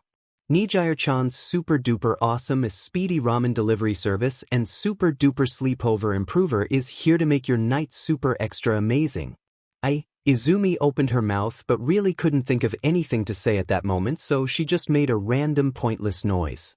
She watched as Nijire moved the snacks out of her reach and placed a large bowl in front of Izumi. The seal on the top was popped off to reveal the still steaming ramen that had been hidden. A blast of powerful aroma hit her right in the face and her stomach twisted to make room for the feast she was about to partake in. Here, Nijire held the chopsticks in front of Izumi and smiled. I know what it's like and nothing will recharge you better than Hanayama ramen. Momo texted me saying that you fell down and I was going to get some anyway, so now I'm here and we're going to have a great time. Izumi barely heard what Nijire was talking about, she was too busy eating. And she wants my help in dressing you up as a witch. She did hear that. Here, hold this. Ooh, what do you think about this? Oh, black is a must. It'll make her hair and eyes stand out a lot. On it. Highlights though. Gold. Gold goes with black, right? I think so. Izumi felt her eye twitch as she watched Nijire and Momo zoom around the gigantic closet that Momo had access to. Apparently there was stuff that would make her look like a witch in there, which was both amazing and whatever the exact opposite of thrilling was. Boring? No, it wasn't boring, it was just, yeah. She let her shoulders slump and glanced back towards the makeup. Wonder when they're going to give me a wart? Never. Nijire appeared in front of Izumi, upside down, a flowing black something or other held tight to her chest. Warts are gross. And you're going to be the cutest witch ever. So no warts. Maybe a beauty mark, but you're not Aroera enough for that. Izumi rolled her eyes and rubbed her arm. Well, I guess that's good, but what do you mean by Aroera? Kuro-sensei. Curse. Izumi pouted and tried to picture her puberty actually starting besides a few zits and all the other stuff. Nothing happened. Alright, Nijire flipped in the air and landed in front of Izumi. Now then, arms out. Fine, fine. Izumi rolled her eyes and complied with this very light bit of torture she was being put through. It wasn't that she didn't love shopping or playing dress-up, because she did. Really, she was just pouting that she was going to become a witch, and she had zero doubt that there was such a thing as a cute witch. Make me as ugly as possible. That's impossible. Momo laughed, showing up with more black, a bit of gold, some red, and a bunch of other stuff that looked like they were going to be making something from scratch. They could sew? No, all of that stuff was actually clothing. Was Momo using her quirk? You're too cute to be ugly, Izumi. Izumi made her stubborn streak known by putting on her ugliest face possible. You're both a lot cuter than me. Thanks. Nijire, a paragon of not knowing what shame or humility meant, didn't even flinch as she continued to dress Izumi the same way her mom used to. But don't worry. We'll all be super cute witches too. And then we're going to watch some anime. Momo announced loudly. I have Toru setting up the home theater for a marathon. Oh, we should dress up as maids sometime. Nijire muttered loudly. More fabric was poured onto Izumi as she felt Momo and Nijire pluck, pull, shift, and sort all the different clothes that were placed on her, her arms going up and down 100 times like she was doing jumping jacks, or maybe like she was swimming.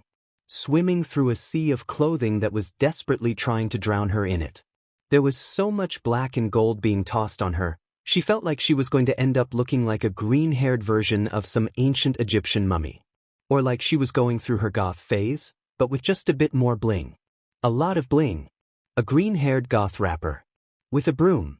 Izumi kept her eyes shut and just hummed and nodded while Momo and Nijire worked their magic. She felt some makeup brushes tapping her cheeks. It didn't feel like it would be anywhere near enough to really have an effect on her, but there were still dabs, taps, and strokes hitting her cheeks and just a hint around her eyes. All right, Momo said softly. Her voice was really close to Izumi's face, close enough that she could all but feel Momo's breath. Izumi, open your eyes. Ooh, let me get my phone. Nijire said loudly before she bumped into something. Ouch. Izumi opened her eyes expecting to see herself in a mirror. Instead, she saw Momo, which was nothing new. She saw Momo a lot. But this Momo was different, equipped with a large wide-brimmed hat that had a crooked point, a loose white top, and a fluffy black skirt. This was the SSR witch Momo that had top stats in cuteness and an extra skill for proving Izumi wrong. That's cheating. Izumi pointed at Momo and pouted. Of course you'd make a cute witch. You can't do that. Ooh. Momo laughed and then pushed Izumi's shoulder to look at the very cute Nijire that was struggling with the strings of her top. The SSR which Nijire was just as cute as Momo was, with her equally absurd hat, and a long dark purple dress with hints of red that was tied with a dark black cloth tied around her waist. You don't think Nijire is cute as a witch? I'm kawaii as fuck yo. Nijire struck a pose and held up her cell phone. Now come on. Let's take a cute witchy selfie. And then when we get to UA we should do the same thing but in our hero costumes. Izumi can still be a witch though. I'm not. Izumi's protest was cut off by both Momo and Nijire sandwiching her in a loose hug. Both of them were a bit taller than her, and she felt soft things press against her arm. Show-offs. But her protest really died when she caught a glance of herself in Nijire's phone. A bit of green shadow around her eyes. A bit of color to her cheeks to bring out her freckles. Nothing on her lips. A golden see-through cloth was wrapped around her neck and tied in a cute little bow, highlighting the hints of green around her clothing. The dress they had put her in was plus ultra levels of cute. A dark green band stretched from her neck and all the way down to the fluffy white hem of the skirt, though the rest of the dress was largely black, with hints of purple and green woven throughout it, and the sleeves having several moons and stars along the loose hanging curtains that hung off her wrists. Smile? Nijire said loudly. Izumi did so. Even if she had to swallow her pride and admit that a cute witch could exist. She still wasn't going to be a witch for her hero costume though. XXXX. Momo and Nijire had changed her mind. Witches could be cute. But that didn't really fix any of her current problems. Izumi placed her pencil on the paper, drawing a simple version of herself standing on the blank canvas. With a grumpy smile, she added on a witch's hat, and then drew herself with a broom.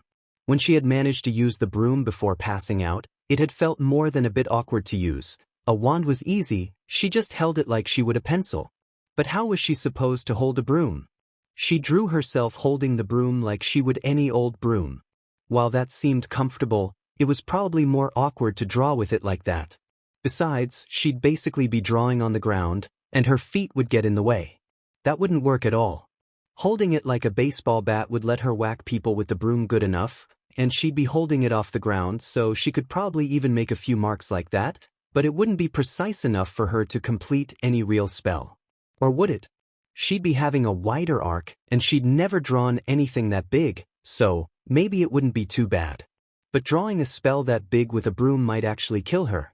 She added a dead version of her laying on the ground and an empty bar next to her. Maybe if she ever actually managed to increase her stamina or endurance, or whatever it was that let her use her quirk, she'd be able to use a broom like that, but even then it really didn't seem cool enough. If she grabbed onto the base of the broom, right about where the handle met the brush part, then she'd be able to draw smaller circles and have more control over it. But then she'd have all the leftover parts of the broom handle, and she'd basically just be using a duster. As uncool as a broom was, a duster was even less cool. Juch, what am I going to do? Izumi bit into the end of her pencil and ran her hand through her hair. She was still surprised by how smooth her hair felt. She glanced towards Momo but found herself staring at the thighs of Bila-sensei that was currently staring at her with a blank look. I can meet me after class? Bila-sensei let out a deadpan response and tapped on Izumi's journal before resuming her lecture. Izumi sighed. There was no way she was going to be able to pay attention in class with all these thoughts in her head. Who cared about the French Revolution and, hold up, they were beheading people. XXXX. Momo, try not to get detention. Izumi, do they even have detention at this school? Momo, I don't know, but I've never had detention. Have you? Nijire, twice. I talk a lot. Momo, I believe that. Izumi, a few times mostly because of that guy. Momo, oh well, I'm sure you'll be fine. Nijire, yeah. Besides, Bila-sensei is actually really nice even if she has a resting bitch face. Izumi, should I show her that text? Nijire, gasp, you wouldn't. Izumi pocketed her iPod once more and walked into the teacher's lounge, where she found Bila-sensei her usual black suit jacket off, giving the normally stuffy teacher a whole new look. The white blouse she had on was snug around her chest and pulled into her skirt with a tightness that Izumi could have sworn only models could pull off. The sleeves of her shirt even ballooned outward until they reached her wrists, where they were pinched tight. In short, Byleth-sensei was a babe. And the fact that they both had green hair made Byleth-sensei look like Izumi's older sister. Her older sister was a babe. Byleth-sensei, you wanted to see me? Izumi asked, flinching more with each word. She didn't want to be in trouble. Byleth-sensei looked up from her work, her dark bluish-green eyes focused on Izumi with an intensity that wasn't entirely bad. With more respect that Izumi really deserved, Byleth-sensei placed her work down, turned in her chair, and addressed Izumi firmly. What exactly were you drawing in my class today?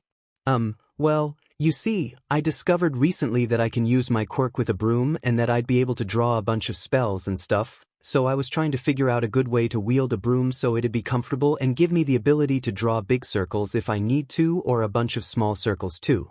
But I'm not really sure how I'm supposed to hold it to draw best because my quirk needs to be precise, but I'm not sure how precise, and I think there might be more I can do with a staff or a broom, so I'm sorry I was drawing in your class, sensei. Please forgive me.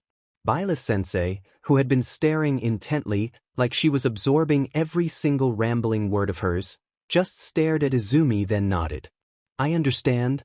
She stood sharply. Come with me. Am I in trouble? No. I do have swim practice. I'll talk to Kuro-sensei later.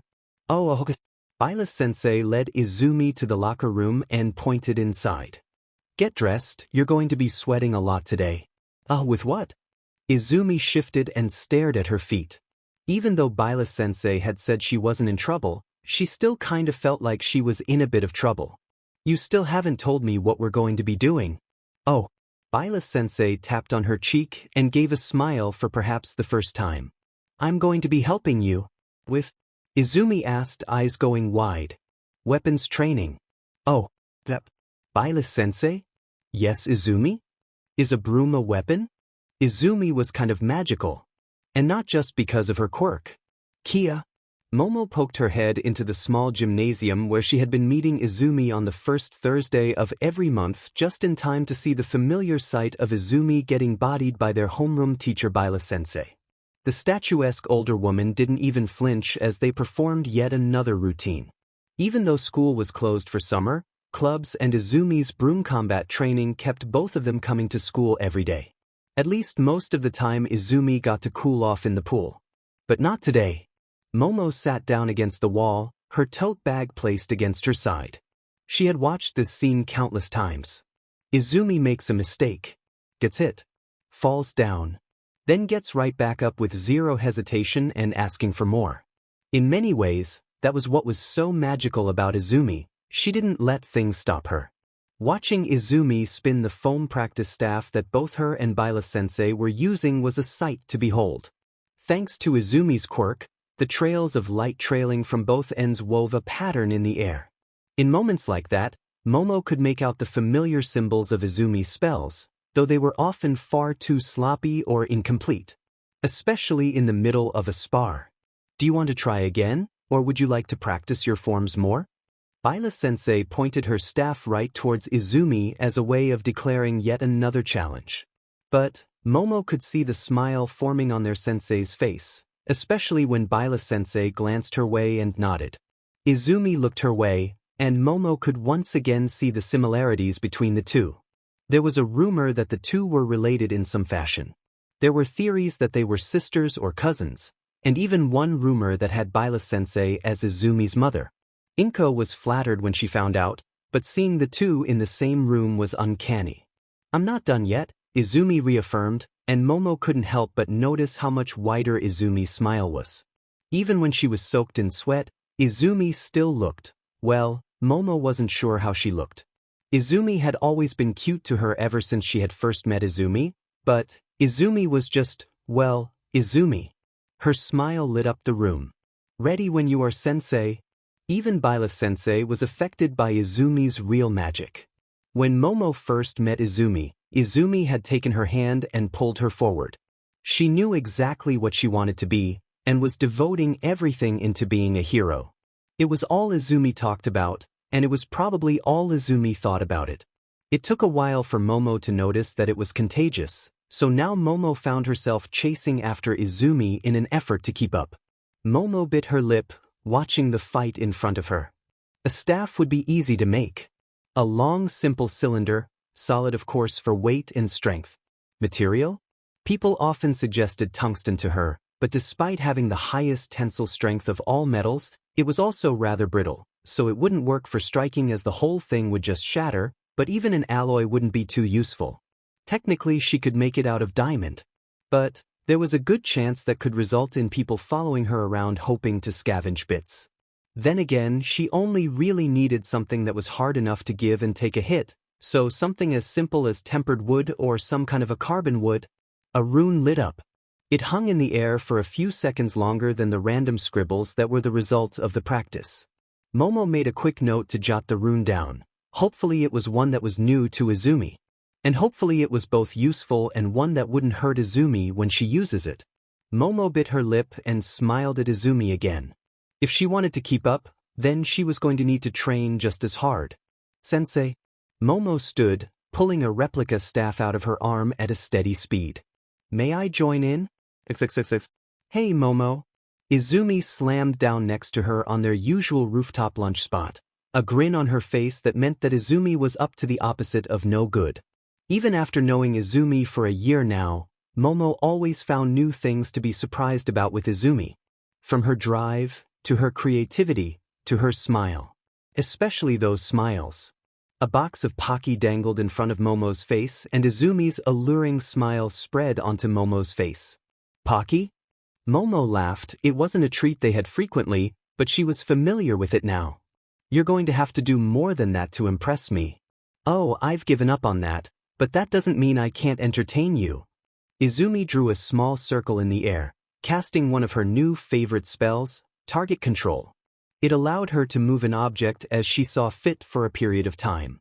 A stick of chocolate Pocky floated out of the box bobbing and weaving along with Izumi's finger. But that doesn't mean we can't have fun. With Pocky? Yep. Izumi turned to face her better on the bench. We're going to play the Pocky game. Winner gets the whole box. And the loser has to let the other do their hair this weekend? I don't even know what the Pocky game is. Oh, Izumi moved the base of the stick in front of Momo's mouth and then pushed it in physically. First, you have to hold the Pocky like this. Momo raised an eyebrow. Then, we both start chewing on the stick while not letting go. Izumi placed her own lips on the other end of the stick, mirth dancing in her green eyes. The loser is the person that pulls back first. All right, and go. Izumi started munching on the Pocky stick with blazing speed, her face getting closer and closer to Momo's. Momo only managed a few bites before she realized just how close Izumi was getting. Her face felt warm. Was she blushing? It felt like she was blushing. Momo's eyes went wider as Izumi's face, and thus her lips got closer. If this kept up, if Izumi kept marching forward, their lips, they would.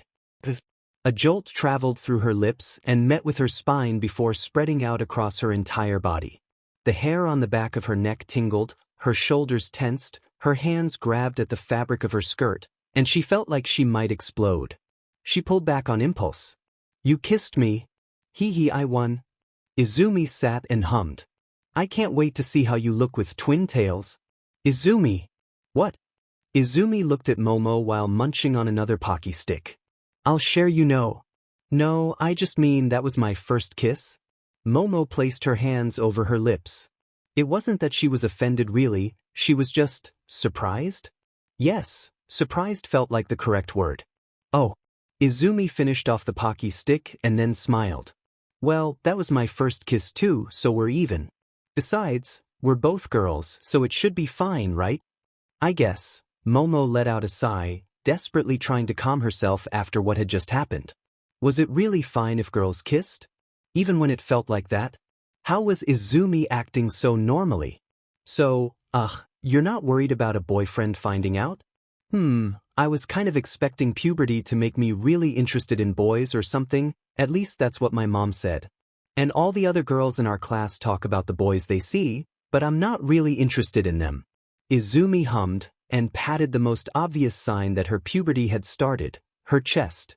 While Momo still had an inch or two height-wise, Izumi was catching up quickly in other areas. I guess I just never really noticed them. My mom says that it's because I spend too much time around girls and that I'm too focused on becoming a hero. Izumi blinked, then looked at Momo with a wide smile. What about you? Did you find a boyfriend? No, nothing of the sort. Momo waved her hand and let out a sigh. Why did she even bring this topic up? I'm the same as you, I guess. I don't really notice any boys, and I spend most of my time with you, so I guess I just don't really have the time for stuff like that. Yeah, Izumi laughed, kicking her feet and leaning back, another stick of Pocky hanging in her mouth. I am kind of a handful, right? Yes, you are. Rematch? Izumi dangled a Pocky stick between them. She didn't say no. XXXX.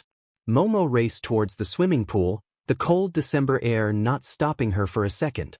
Of all the things she had told Izumi in their nearly 3-year-long friendship, this was perhaps the biggest, best, and most amazing news either one of them had gotten so far.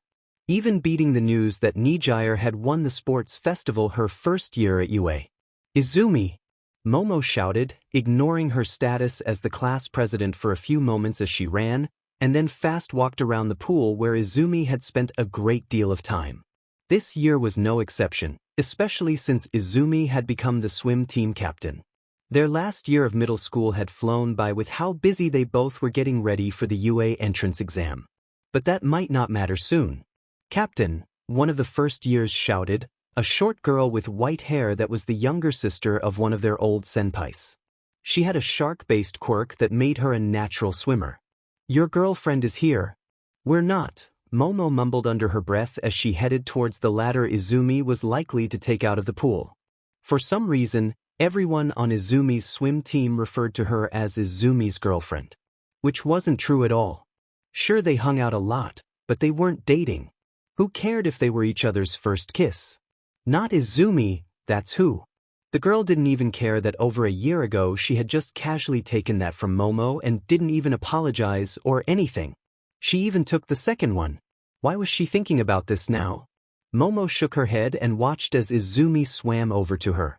Seeing Izumi exit the swimming pool was nothing new to Momo. She had seen it happen more times than she could count. But this time was so very different. The Mousa girl that Momo had first met 3 years ago was a distant memory, and now, Izumi was a bombshell. The years of constant swimming had helped shape Izumi's body into one that anyone could consider attractive. Her back was a work of art, her muscles flowing effortlessly through the water as she reached up and grabbed onto the ladder with her toned, slender arms that were a bit rough to the touch at times. The swimsuit that Izumi wore showed off her wide, full hips and matching powerful thighs, giving her a pair of shapely legs that could be called neither long nor short, just nice. There was something appealing about the tightness of Izumi's swimsuit as well, like the way it emphasized her waist, or the way compressed her bountiful chest, that made Momo incredibly happy. Maybe it was the lighting, maybe it was the excitement, but seeing Izumi like that felt like it was the first time she had truly seen her. And Momo really liked what she saw. Like a lot. To finish it off, Izumi pulled off her cap, letting loose the long silky green hair that Momo had spent so much time tending to. The smile on Izumi's freckled face, the glow of her eyes, and the smoothness of her lips all caught Momo off guard as a thought slammed into her with enough force to snap her jaw shut. Her sexuality had just bought a one-way ticket out of the closet and made it known to Momo. She was gay. Very, very, very gay. Ga! Izumi yelped when she stepped out of the water and sprinted towards the bleachers, giving Momo a good glance at that body in motion and Izumi's really nice but along the way. Cold. Ga! Izumi grabbed a towel and wrapped herself up in a towel, before shuffling back towards Momo and then wrapped them both up. Izumi's soft, wet chest pressed lightly against Momo's arm, causing her sleeve to dampen. It's cold. Momo, give me your warmth. Yes. Momo stared at Izumi for a bit, her brain freezing as it processed roughly 3 years of being attracted to Izumi into a single thought. She was really, really gay, and madly in love with Izumi. That made a lot of things make a lot of sense. Momo? Izumi asked, raising an eyebrow. Are you okay? Oh, ugh. Momo blinked and became rather aware of how close Izumi was to her. She stepped out of Izumi's towel embrace and brushed her hair back slightly. You're still wet. Hee hee, I know. Izumi laughed and started the process of properly drying herself. Had that always been so lewd? Memory said yes. Oh God, she had seen Izumi naked how many times? How many times had she stared at her chest? A lot. They took baths together a lot. To us. Yeah. So, what did you want to talk about? You sounded really excited. Huh? Momo asked, staring at the jiggle on Izumi's chest as the girl worked the towel. She swallowed and shoved both her sexual desires and crush on Izumi back into the closet from where they came. They didn't listen, but she was not going to say anything. Because there was nothing more terrifying to her at the moment. I just wanted to let you know that we've both been accepted to participate in the recommendation exams next week. Byleth-sensei pulled a few. Izumi let out a scream and once again Momo found herself wrapped up in Izumi's embrace.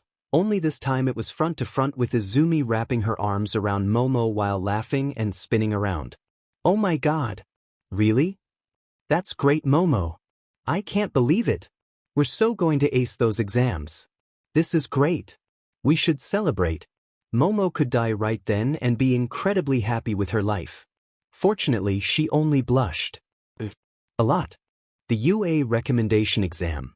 Because of Byleth-sensei being a former pro hero, as well as their good grades and the excellent standing of their school, both Momo and Izumi had gotten a chance to take the recommendation exam. This would give them 2 chances to get into UA, and if they got through on recommendations, it would, well, Izumi didn't know what it would do if they got in through recommendations, but it was a good chance anyways. Izumi flailed her arms around and looked at Momo, before looking back at the UA entrance. Izumi, I get that you're excited, Momo laughed and smiled at her, but don't get so excited you end up puking. Izumi pouted and puffed her cheeks out at Momo. She only had to puke a little. It wasn't like she had actually done that before. Okay, she might have when she got really excited about actually being recommended, and actually being accepted as a recommendation, but that was completely different. There's no way I could ever puke at UA, Momo. Momo looked at Izumi like she was full of crap. Which just wasn't true. She pooped earlier today. So the only thing inside of her was the lunch she and Momo, mostly Momo, had eaten earlier because both of their quirks required they had energy to burn, and pure hype and awesomeness. Don't make promises you can't keep, Izumi. Momo, she whined and crossed her arms over her chest, her winter school uniform doing a terrible job at making her not feel cold. It thought you were my friend. Momo poked her on the forehead and pushed her back slightly. I am, and don't you ever forget it, that's why I have to ground you in reality. Like the reality that we're going to pass this thing and then go to UA? She held out her hand for Momo to grab. Momo grabbed her hand and they nodded at each other. Right? We're both going to UA. There were more applicants heading towards the main building where the written exam would be held. After that, it would be time to suit up and head to the interview section before the practical course. A tall guy with a buzz cut walked past them, his long legs helping him speed past everyone else.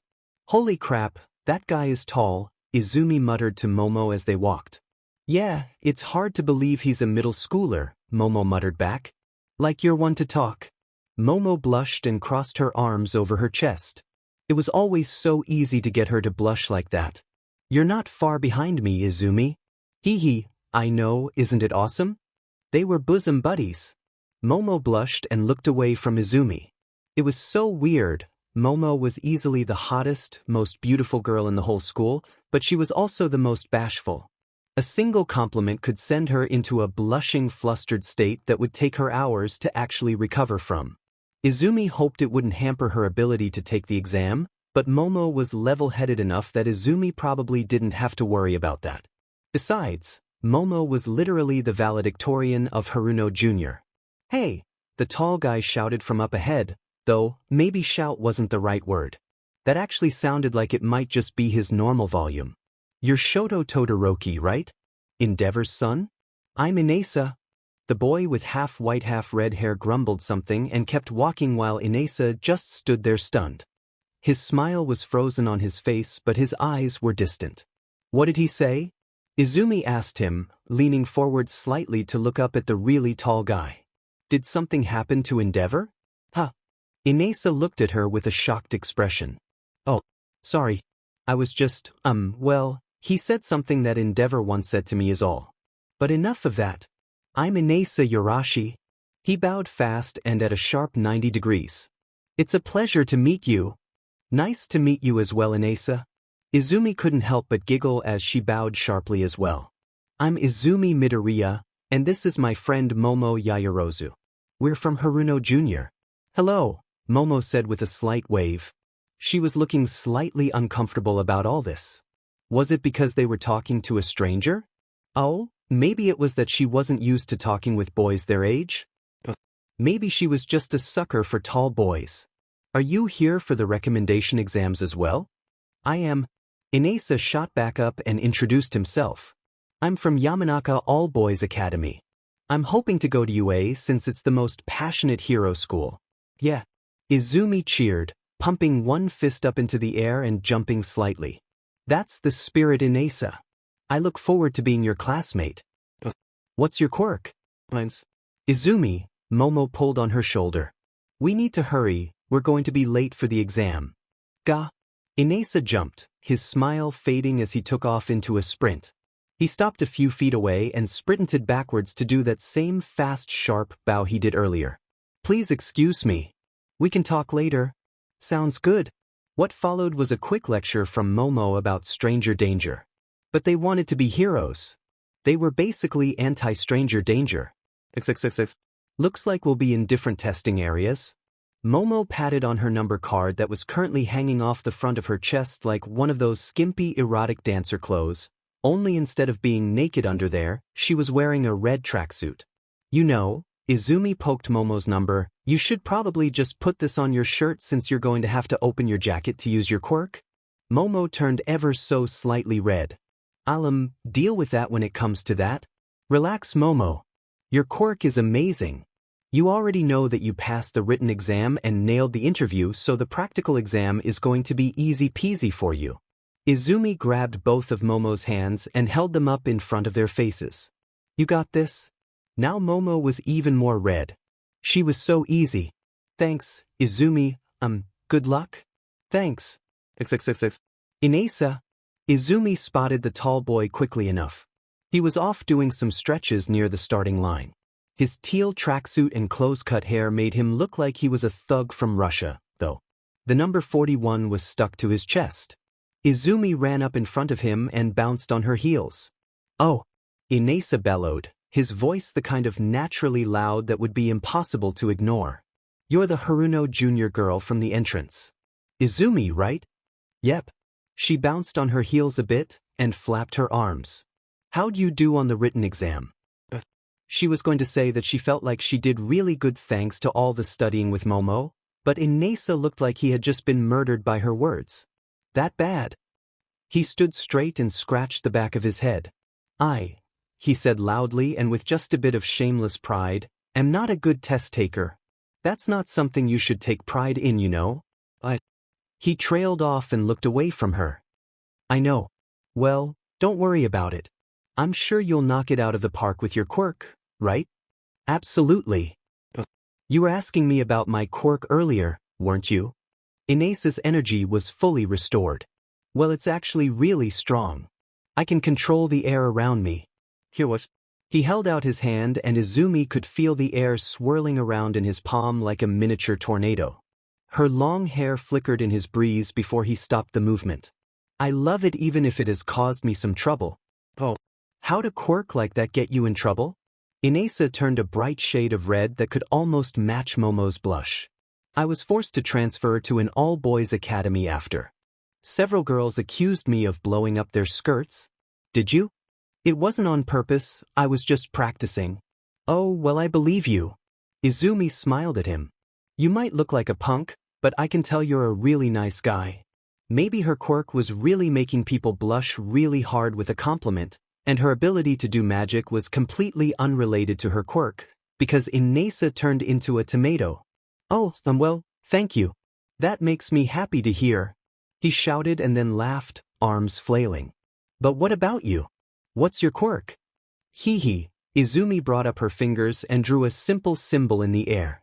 It's a bit complicated, but basically, I'm magic. Oh, I see. Well, I look forward to seeing it in action. Izumi glanced towards the obstacle course they were going to have to run through. She'd probably have to get creative over how she tackled every part of it. I think you'll be too busy flying past me to notice, but if we become classmates, I'll really be able to show you what I can do. Yes. I agree. He offered his hand to her and gave a great big smile. To future classmates? Yeah. They shook hands, Inasa's large broad hand engulfing her own apparently absolutely tiny hands with ease. Then again, it was to be expected. She was only about 5 feet 3 inches and he was like, super tall. Hey, how tall are you? I just hit 6 feet 2 inches, but I'm still growing. Oh. You're like a foot taller than me. You're tall? Their conversation came to a quick end when their proctor, present Mike, started to speak. All right. With the written test and the interviews finished, it's time for the real show to start. Yeah. Come to the starting line.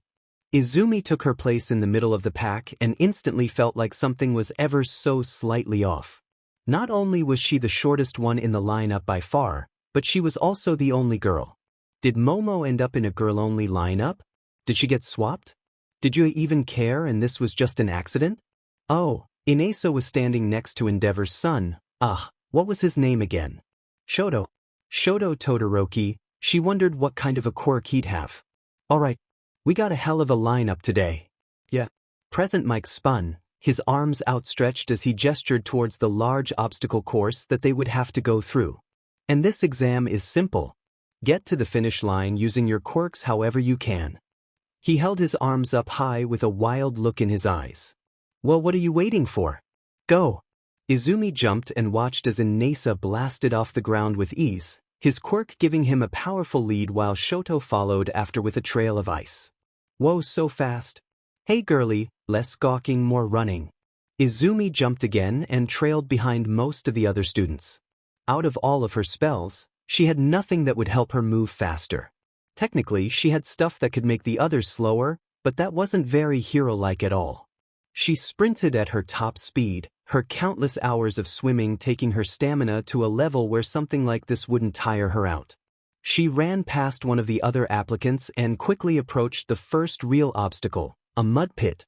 One of the other applicants was trying to use the ice bridge that Shoto had made and another was climbing out of the mud looking very unhappy. How to cross the mud? How to cross the mud? How to cross the mud?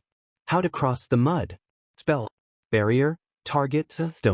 Weaving her spell while running, Izumi felt the first bit of fatigue hit her as she conjured a barrier in the middle of the pit.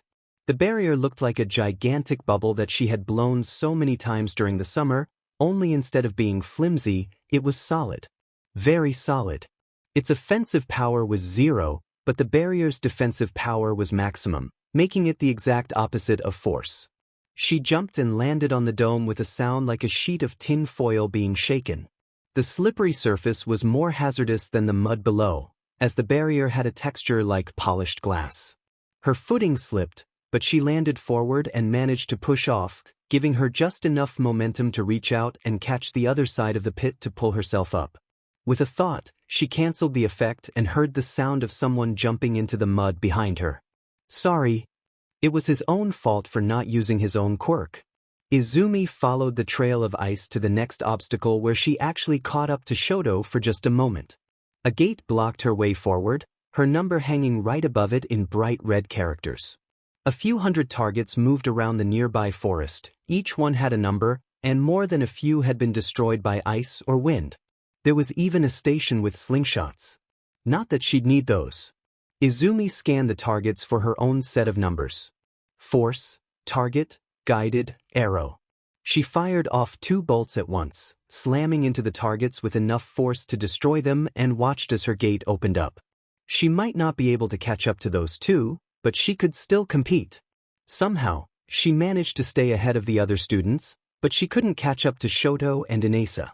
By the time she finally got within sight of the 2 of them, she saw that Shoto's ice was giving him an advantage over Inasa's wind until Inasa let out a burst of wind at the last second and flipped forward over the finish line. She couldn't see from so far back, but it looked like Shoto still won. Something to make me go fast. Izumi grunted and started sprinting further. If only she could turn herself into a force arrow and then… Actually, what if she did just that? Self-forward. Nothing. Self-forward arrow? Nothing. Damn it. She screamed and sprinted harder. Nice lungs, girly, Present Mike commented when she crossed the line. In any other year, you'd probably be first, but this year you went up against those two. Izumi let out a light pant to catch her breath and smiled. Really? That makes me feel a lot better. Don't worry, once I figure out a spell for it, I'll be able to beat them too. Present Mike slapped his head against his forehead. She beats last year's average by a minute and she's still not happy. Sheesh, this year's batch is something else.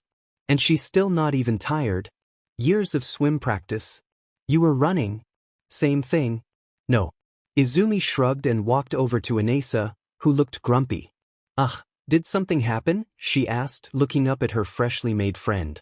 Were they friends? Sure, why not? They were future classmates and future friends. She looked toward Shoto, who was glaring in a random direction. Again. Inesa's fist tightened into a ball. It's like he's staring at something he can't reach and doesn't care about anything else. I don't think I can go to UA if he's there. But don't let one bad person stop you from going there.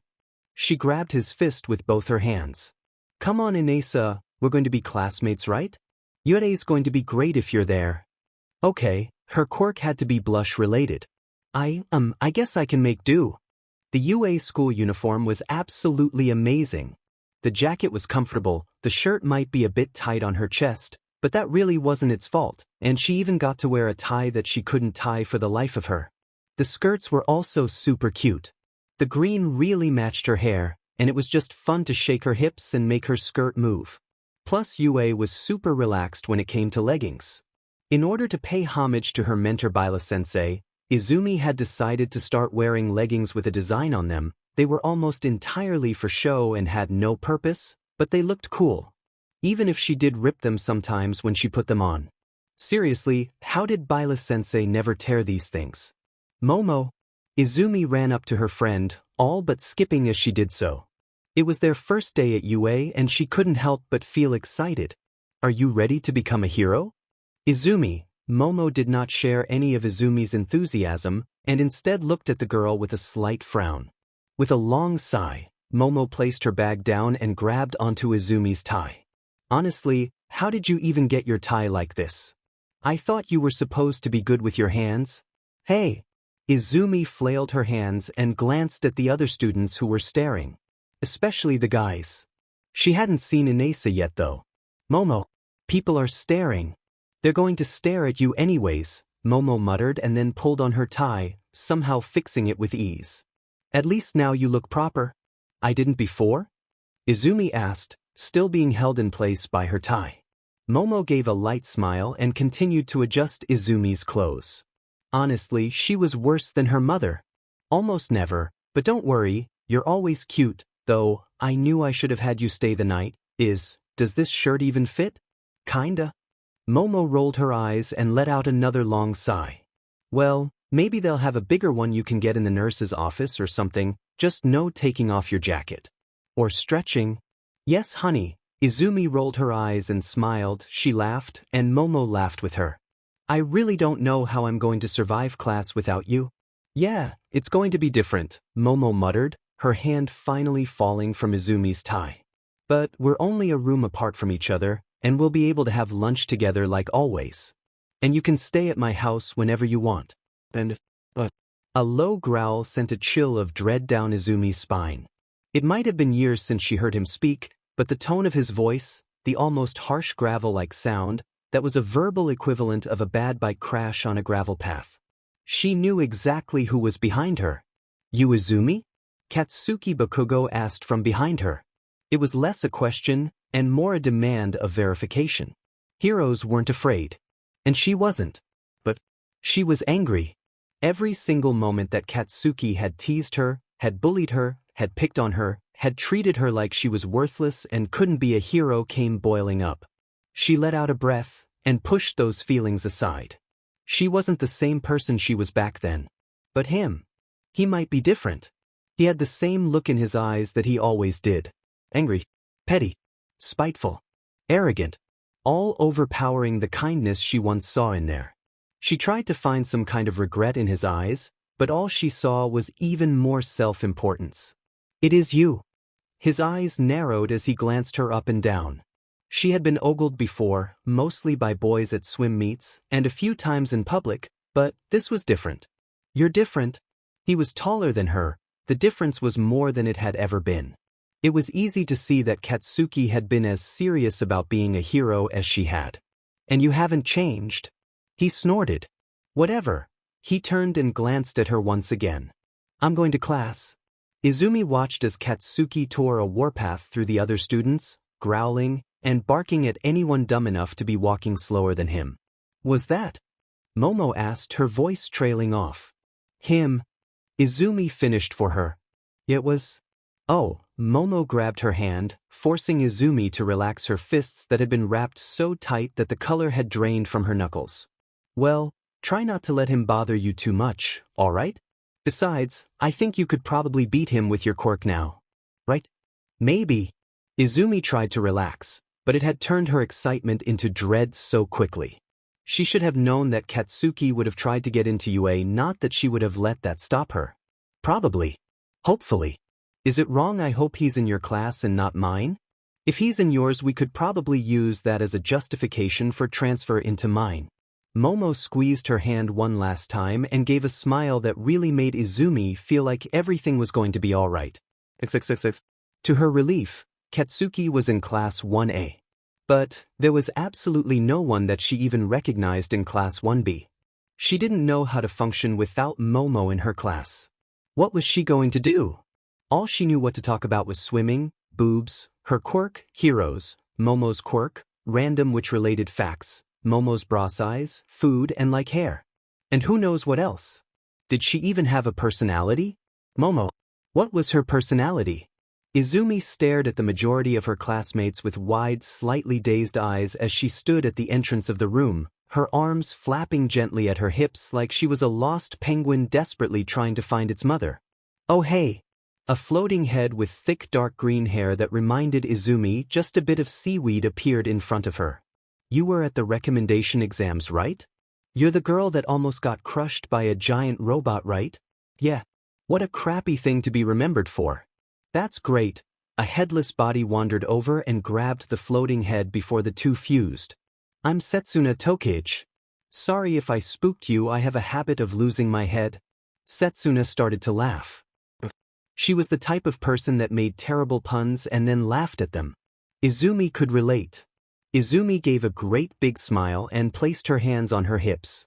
"I'm Izumi Midoriya. I take it you're the one I should ask if I ever need a hand?" Setsuna chuckled and waved her handless arm at Izumi.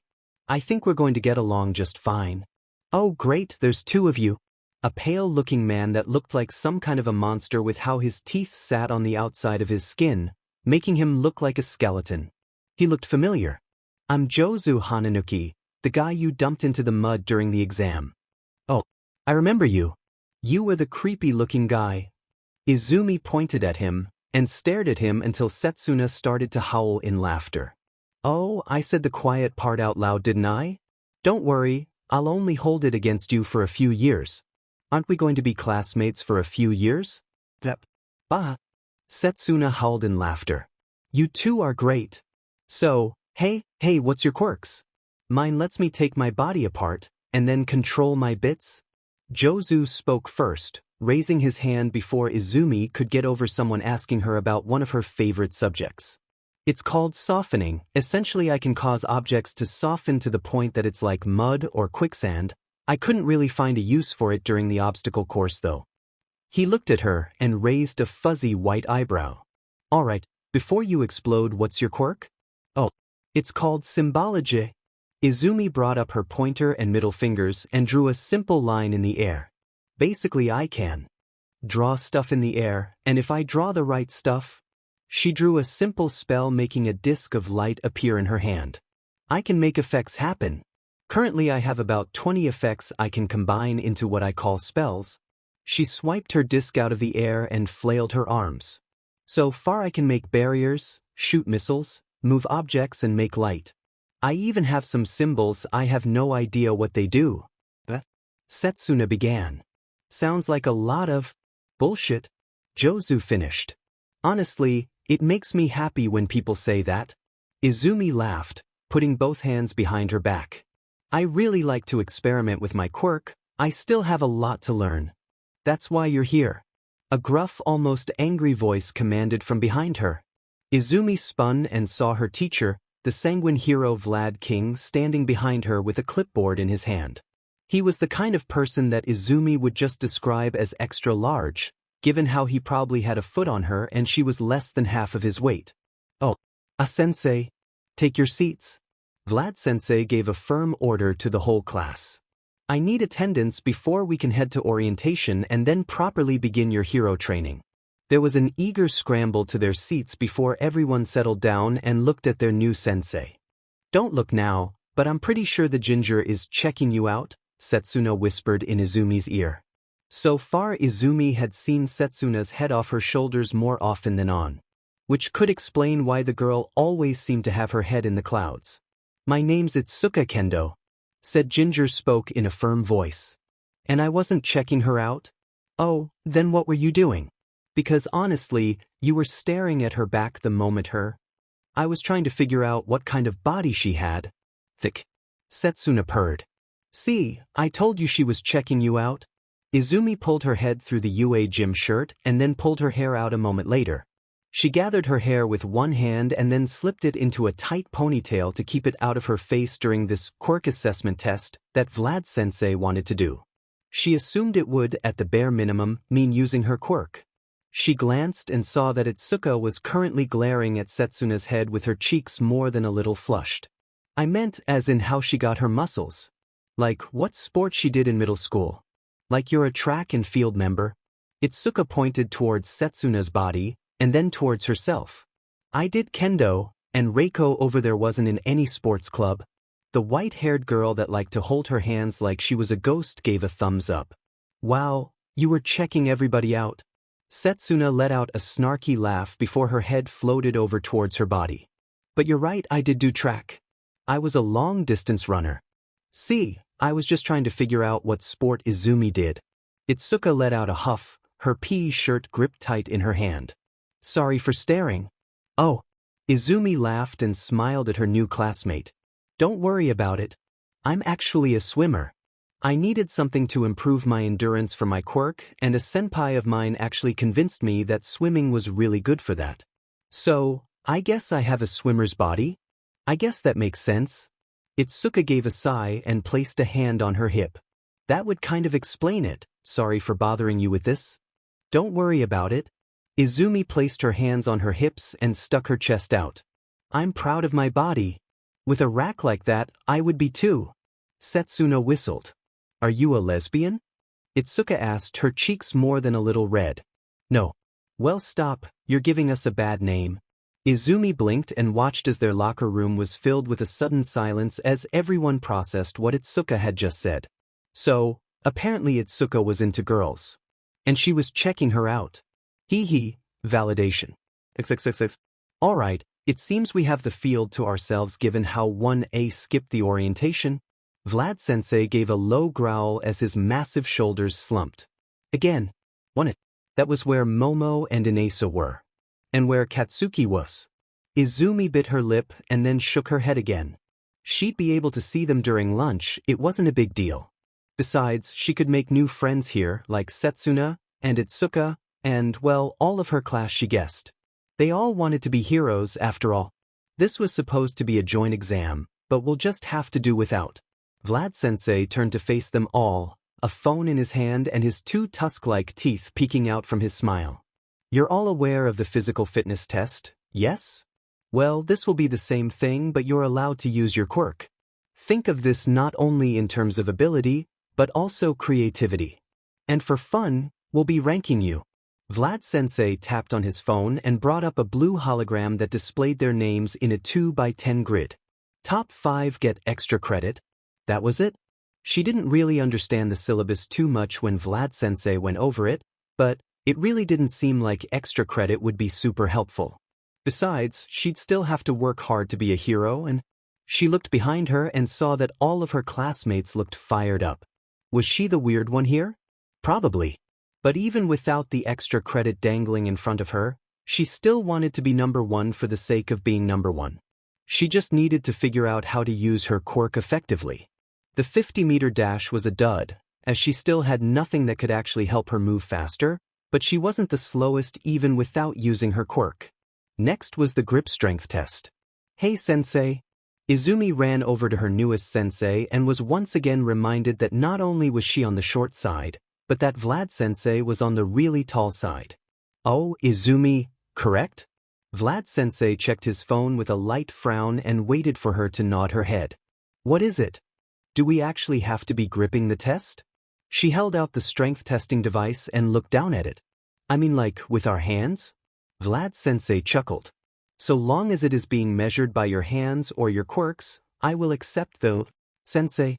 Itsuka ran, her extra-large hand carrying the shattered remains of the grip tester. I broke it? I'll just put you in first, Vlad muttered and turned to the next student that ran up to him. Izumi took his answer to mean that so long as she used her quirk, it would be fine. Control. She held the grip tester in place right in front of her. Whoa, telepathy? Setsuna wandered over to stand next to her. Itsuka joined them. No, don't you remember what she said about her quirk? Not really.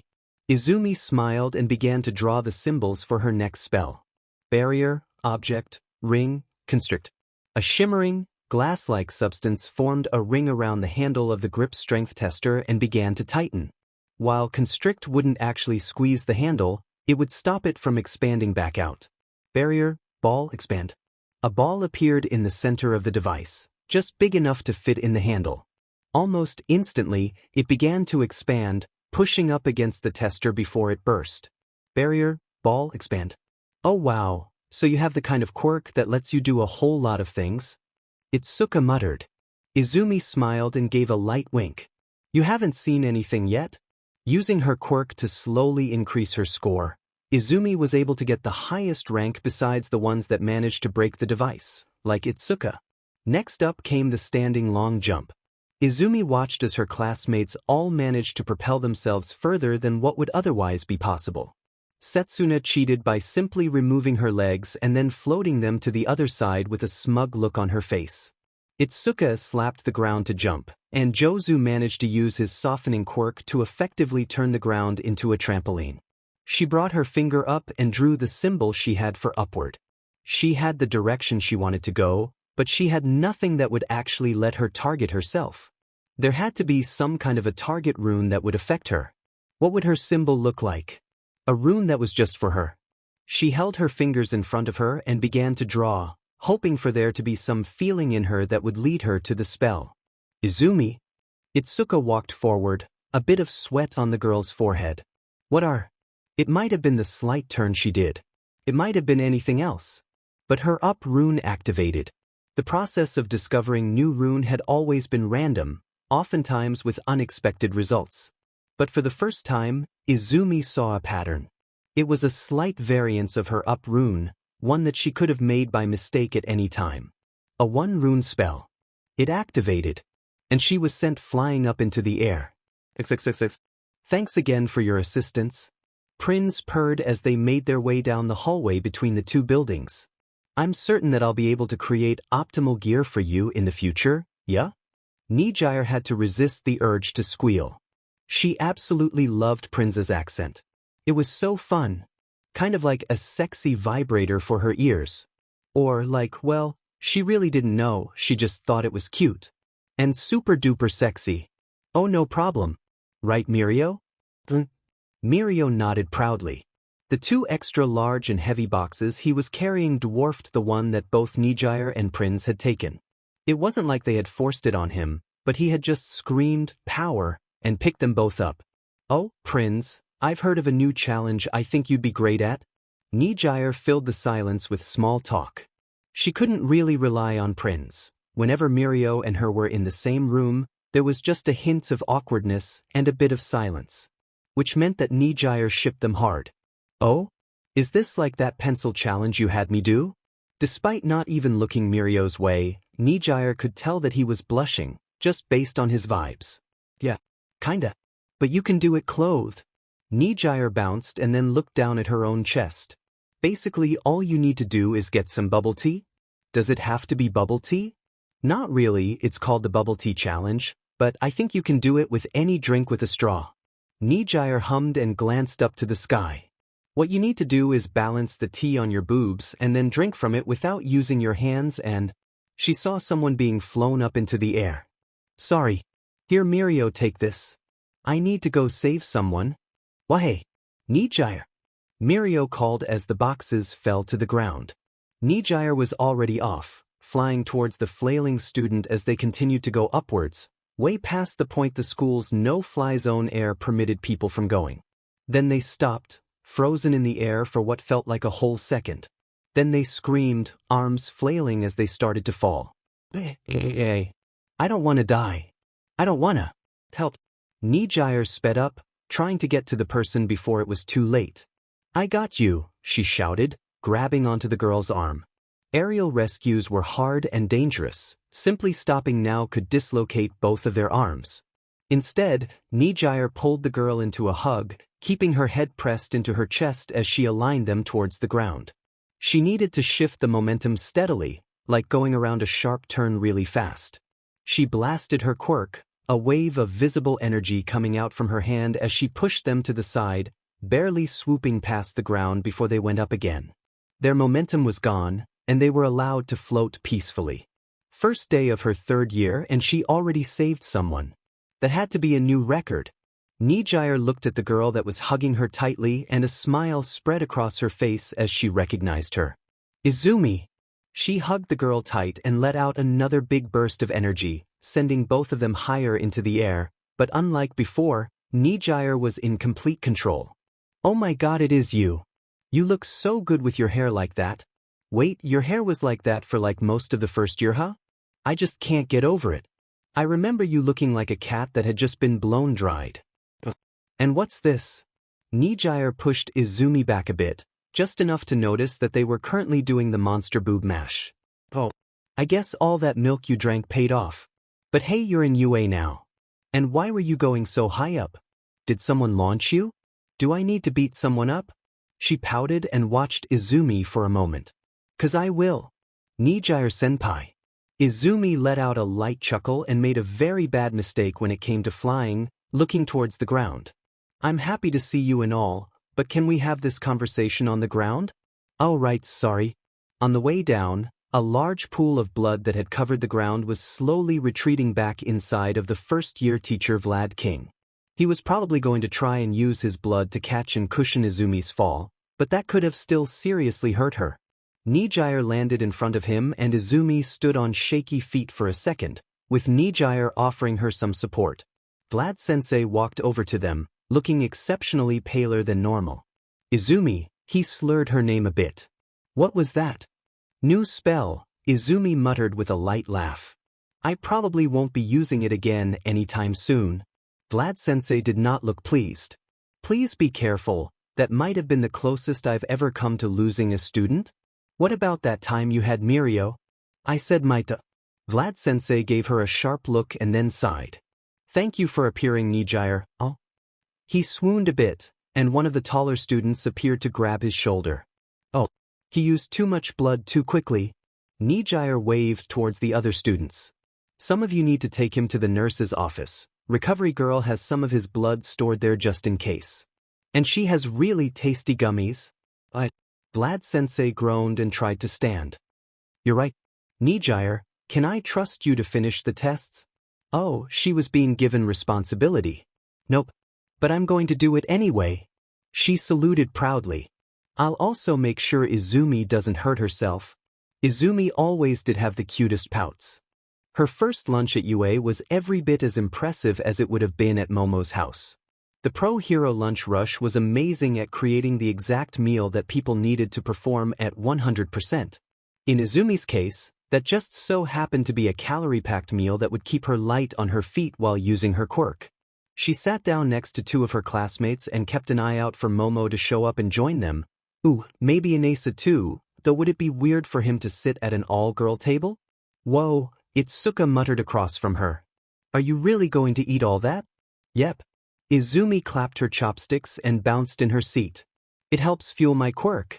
Kind of, it's not really one-to-one, but it does help me build up my stamina so I can use my quirk more. Makes sense, Setsuna muttered with a mouthful of food. My own quirk is the same way. I can regenerate lost bits, but it's easier if I have a full belly. Still, Itsuka let her shoulders drop, one orange eyebrow staying up. Isn't that going to weigh you down for practice? Not any more than her tits. Setsuna gave a light smile and an even bigger one when she saw Itsuka's face go red. She then looked up and gave a blush of her own.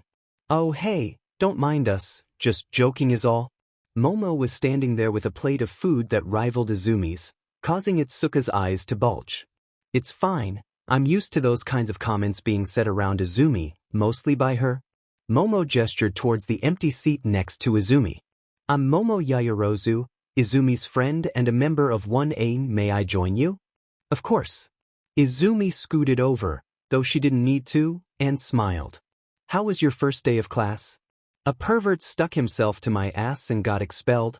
Momo spoke with the kind of tone that left Izumi wondering if she was serious. Most of the time Momo was incredibly straight-faced, but she could absolutely murder someone with sarcasm if she wanted. Seriously? Izumi asked, watching as Momo took the seat next to her.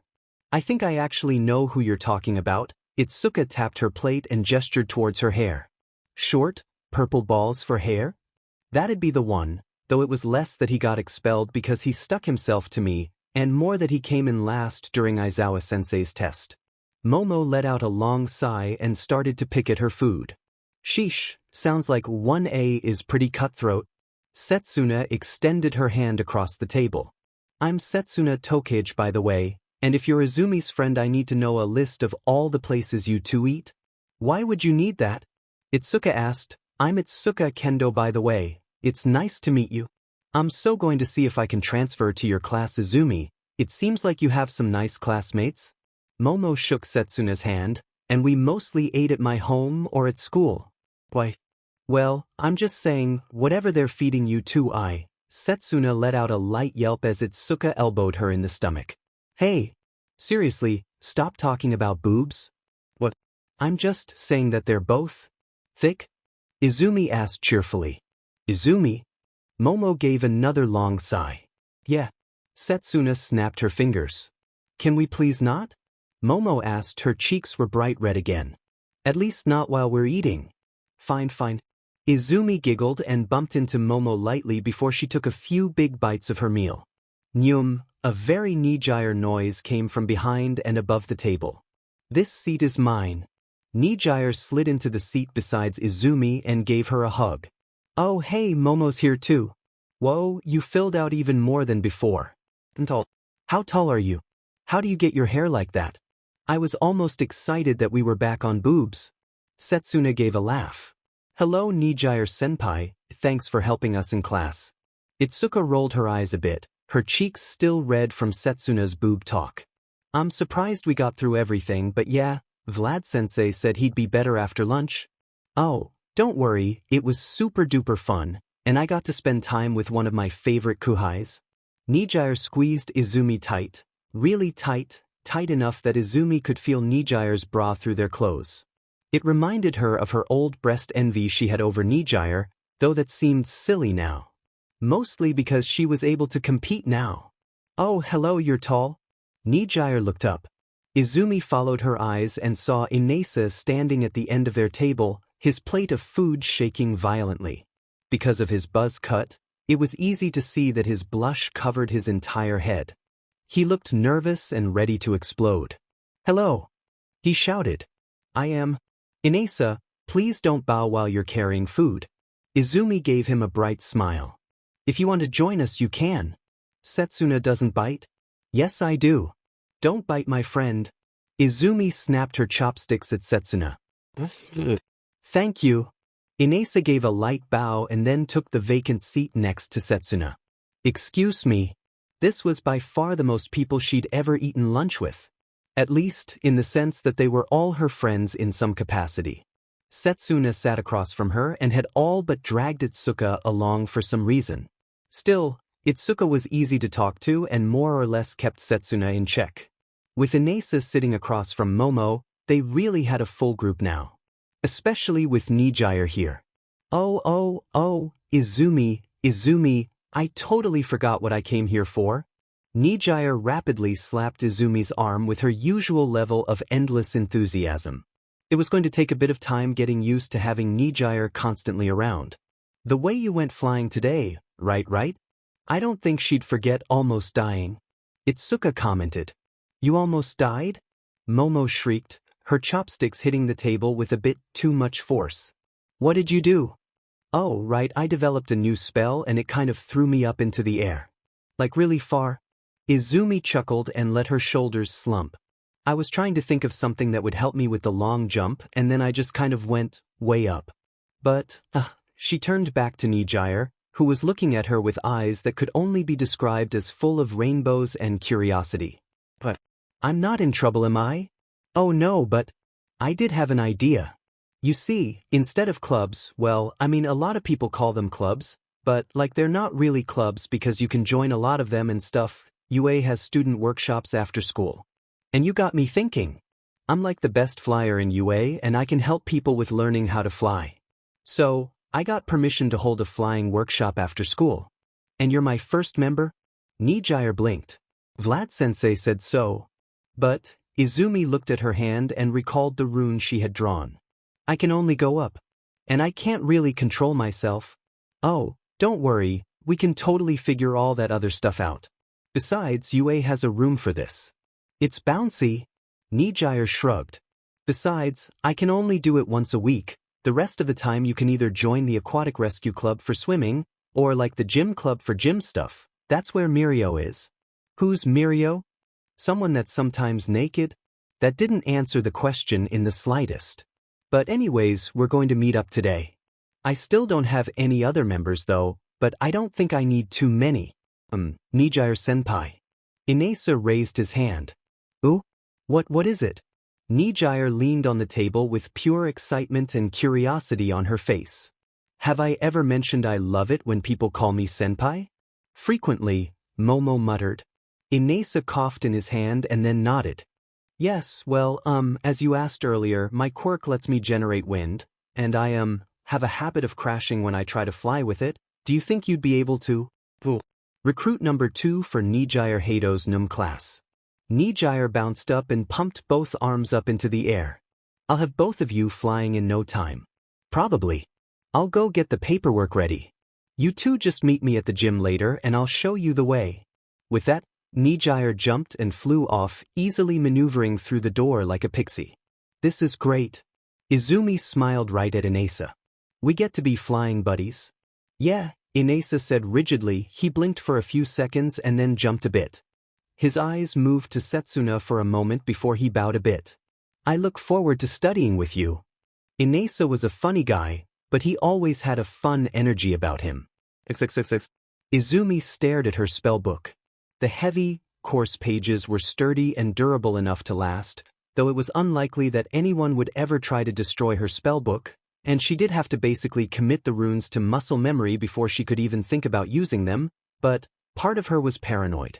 Especially with how Katsuki was one classroom over.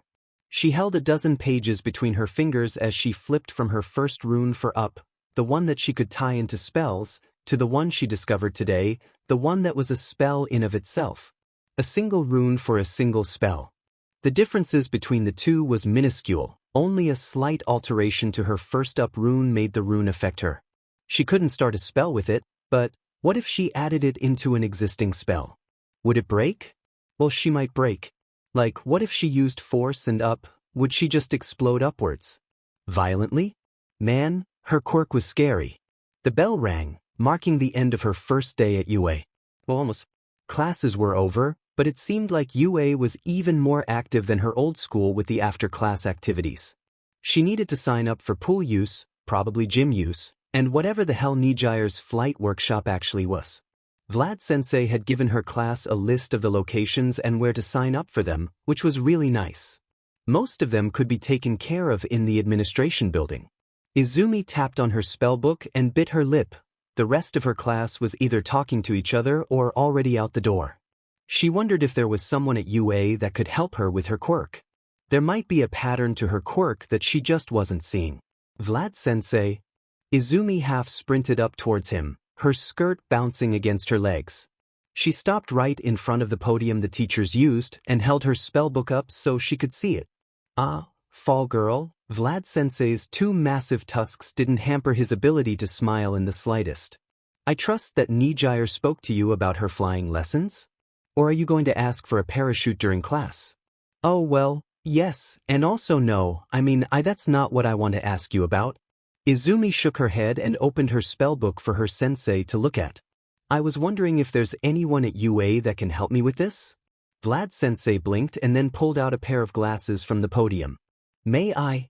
Izumi nodded and handed him the book. Sure. Vlad studied the page for a moment and then flipped to the next. This is your quirk, correct? Yep, those are the runes I draw to cast my spells. I don't have a lot of them, but I think I finally saw a pattern or something, though I'm not sure. Is there anyone at UA that's good with stuff like that? She asked, bouncing with nearly every single word. I think if I got some help, I could probably avoid sending myself into orbit. Actually the exact opposite. Vlad-sensei scratched his chin. When I spoke to Nijire earlier, she had a lot to say about your quirk, like how you started to swim to improve your stamina. Is there anything else you do to improve your quirk? Baila-sensei taught me how to use a broom as a weapon and how to draw my spells with it. Vlad-sensei snapped her spellbook shut and gave her a dangerous look. Broom? Yeah. It's actually part of my hero costume too. You see, the bigger I draw the runes, the more powerful the spell. And if I use something that has multiple heads like a brush or a broom, I can make a whole bunch all at once, so I can use both sides of a broom. Vlad-sensei's eyebrow did not return to its normal position. I see. Normally I'd be encouraging you to improve your quirk on your own, but given the nature of your quirk, Vlad-sensei rolled his massive shoulders and gestured towards her spellbook. I believe I know someone that could help you with this. May I show him this? Sure. Just make sure you give it back. Excellent. Now, you better hurry. Nijire is known for many things, but waiting isn't one. First Nijire teaches her how to swim, now she's teaching her how to fly. Even if she couldn't really fly. Just go up. Izumi flapped her arms as she made her way down UA's large, wide-open corridors. Technically they were designed for people that had quirks that made them larger than average, which was cool, but she had seen Nijire abuse the hallways to just zoom over the top of people. Eventually, if she found a better spell to fly than the one that Nijire has dubbed Selphus-Yeetus, then she'd be able to fly over the crowds too.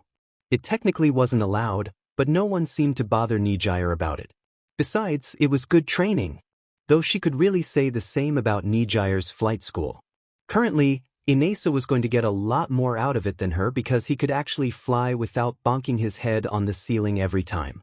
Just some of the time. She could still feel the bump on her head when Nijire asked her to demonstrate it. Instead, she had spent most of the time working on her balance and only falling off sometimes. With a long breath, she glanced towards the downside of having such massive hallways. Equally massive stairs. Going up wasn't that big of a problem, but both Momo and herself acknowledged that going downstairs was the exact opposite of a good time. It'll be so much nicer when she figures out how to float down. Why does the principal have to be on the top floor? She asked herself as she started her way up towards the long flight of stairs. Vlad-sensei had told her that the principal wanted to see her and wouldn't say if it was good or bad, because apparently students don't get to know when they were in trouble. Which she might be. She didn't know. Sure, she almost kind of maybe died yesterday, but that wasn't illegal or anything. Or was it? At long last, Izumi reached the principal's office and came to the realization that there was an elevator right there. Were students allowed to take the elevator? I'll just ask when I go in. She walked up and looked at the oddly normal-sized door for UA's standards. It didn't have a handle or anything, but it did have an intercom thing like what Momo's house had. She stared at it for a few seconds and then pressed the button. Mr. Principal? Vlad-sensei told me to come see you. It's me, Izumi. Oh, excellent. The voice did not match what she had pictured. Honestly, she was half expecting the principal to just be all might but in a suit. But she had seen All Might in a suit before. In person? That was right, they had hero training today. And that was with All Might. Come on, Inazumi. I've been waiting all day for you. The door clicked and then opened on its own. Izumi took a few steps into the room and found that sitting behind the desk was what might very well be the world's largest guinea pig. He had on the dress part of a suit, making him look very professional, and a wide, cheerful smile. The shock lasted all of half a second. She really shouldn't have been surprised. 1A had a bird head dude, and her own class had someone she was pretty sure was part praying mantis. Are you the principal? She asked, all but bouncing with anticipation. I'm Nizu. The same voice that had answered the intercom came from Nizu's mouth. He bounced up onto his desk and stood proudly. And I'm the principal. Sir, Izumi began slowly. You are adorable. Thank you. My fur is also really smooth. Oh, and my paws are soft. Wanna feel? She gasped. Yes. He held out his paw towards her and she all but sprinted towards it. Her principal was adorable. She grabbed his paw and gave it a light squeeze. It really was soft. Oh, and his fur was so smooth. You're right. You must take good care of your fur. Of course I do, Prince Heinrich number 24, for short hair. Izumi gasped and grabbed onto her ponytail, swinging it over her shoulder and presenting her long silky green hair to Nizu. Momo uses number 26, for long hair on me. That's why it feels so silky smooth. Oh my yes. Nizu laughed and touched her hair. I see your friend has excellent tastes indeed. Now then, as important as hair care is, what do you say we get down to business? Oh. She took a jump back and stood straight. What did you need from me, sir? Nizu chuckled and gestured towards a chair. Izumi, relax. Right now, I'm not so much the principal as much as I am. He paused and tapped on his muzzle, a lover of puzzles, patterns, and dead languages. How was that relevant? You might be asking yourself how that's relevant for me pulling you out of history class. Holy shit, mind-reading hamster. The answer is quite simple. Nizu thumbed through a stack of paperwork he had on his desk and then pulled out her spellbook. When Sakijiro came to me with this journal of yours, I was confused. Sure, I had knowledge of your quirk and how it functions, but I didn't quite realize just how involved it was. Nizu laughed and flailed his arms out wide. Why, I do believe that your quirk isn't simply drawing random symbols for effect, but giving you access to an entire language of, Nizu giggled slightly, dare I say magic? Izumi blinked. She knew all that already, but it felt nice to have people talk about her quirk. Momo normally just hummed and played with her hair whenever Izumi was talking about her quirk. Was she self-centered? Thank you, sir. I'm glad my quirk interests you. Oh, it's done more than that, I assure you. Nizu giggled and looked at her spellbook like it was a book of great importance. The care you've put into your notes is commendable as well. You even went so far as to detail the grammar your quirk uses. Now then, if you'll humor me, I spent a bit of time not sleeping last night, and I believe that I've developed a new rune for you. Izumi gasped and clapped her hands. You have? Can we test them? I want to test them. Wait, they're not just self-Yeetus, but in other directions, are they? Because I don't think I want to know what happens when I fling myself downward like that. Nizu blinked. Self-Yeetus? It's what Nijire? Say no more. Nizu held up his hand and gave a light chuckle. And no, I don't believe I've actually created a spell based on movement, though, if I did I'd have to heavily reconsider several assumptions I made about your quirk and its grammar. Nizu clapped his hands and placed her spellbook down gently. He reached behind him and pulled out a piece of paper with a rune on it. A new rune. If I'm understanding the implications of, he paused and chuckled to himself, of self-Yeetus correctly, your runes have a different structure between personal and general use. A bit like how many languages have gendered words. For example, your rune 4-up would be the general term and part of a sentence, or what you call a spell. However, more snickering, self-Yeetus is personal, and as you have mentioned in your spellbook, happens instantly.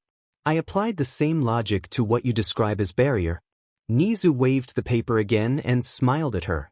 Thankfully, from what I recall, your barrier is generally safe to use indoors, so why not give it a shot? Izumi nodded and took a few steps closer to carefully study the new rune. Her entire body was shaking with excitement. Getting a new rune unlocked so many different possibilities. And a personal barrier spell sounded amazing and just what she needed. She took a step back and let out a breath, willing her hands to stop shaking to prepare herself for the spell. The most important thing with her quirk was to be calm when doing it. Imperfections could cause the whole spell to simply fizzle. Honestly, her quirk was probably why she had such neat handwriting. She drew the rune slowly, repeating the pattern once, twice, and then a third time, not moving quickly enough to actually finish casting it. All the while, she could feel Nizu watching her with all the same anticipation she was. With the pattern in her mind, and the rune on the tip of her fingers, she began to cast the spell. Barrier. The rune glowed as she drew it and then activated the moment she finished. A dome formed from just above her head and fell down around her like a sheet of water. Perfectly spherical and a couple of inches taller than her, the space was a bit claustrophobic. If she drew the spell larger, would she be able to get a bigger barrier? Smaller than this would be harder. But this was more than serviceable. Outside the barrier, she saw Nizu clapping and smiling at her. His mouth was moving but the sound was distorted to the point that she couldn't hear him. So's barrier wasn't soundproof. At least not entirely. Was it airtight? Was this still barrier? She took a step forward and found that the barrier didn't move with her. That might be useful. Her hand pressed up against the sturdy transparent material that felt like a normal barrier. That might mean it was just as sturdy. She'd have to find out later. It'd probably end up spelling her doom if she tried to rely on it and the barrier failed. With a thought and a pop, the barrier vanished. It works. Thank you, Nizu-sensei. Izumi clapped her hands, then she bounced over to his desk and grabbed the paper from him. She needed to memorize this as soon as possible. She might even be able to use the spell during hero training today. My pleasure. I can't commit myself to studying your quirk as anything more than a passive hobby, but I'll be sure to call you up whenever I think I have something. Nizu gave a light chuckle and handed her back her book. Though, letting me know whenever you make a new development would be incredibly useful. I will. Izumi clutched her spellbook tight to her breast and couldn't help but let her smile take over her face. Thank you so much, Nizu-sensei. Is there anything I can do for you? Nizu was silent for a few moments, then snapped his fingers. I'd love a spot of tea. XXXX. Why do you have a broom? It's a support item. Are you a janitor? Izumi stuck her arm through one of the sleeves of her hero costume. Mostly black, with highlights of gold and a bit of red, her dress was everything a young hero needed to look like a witch. Though, if she was honest, it looked sexier in real life than she had initially thought.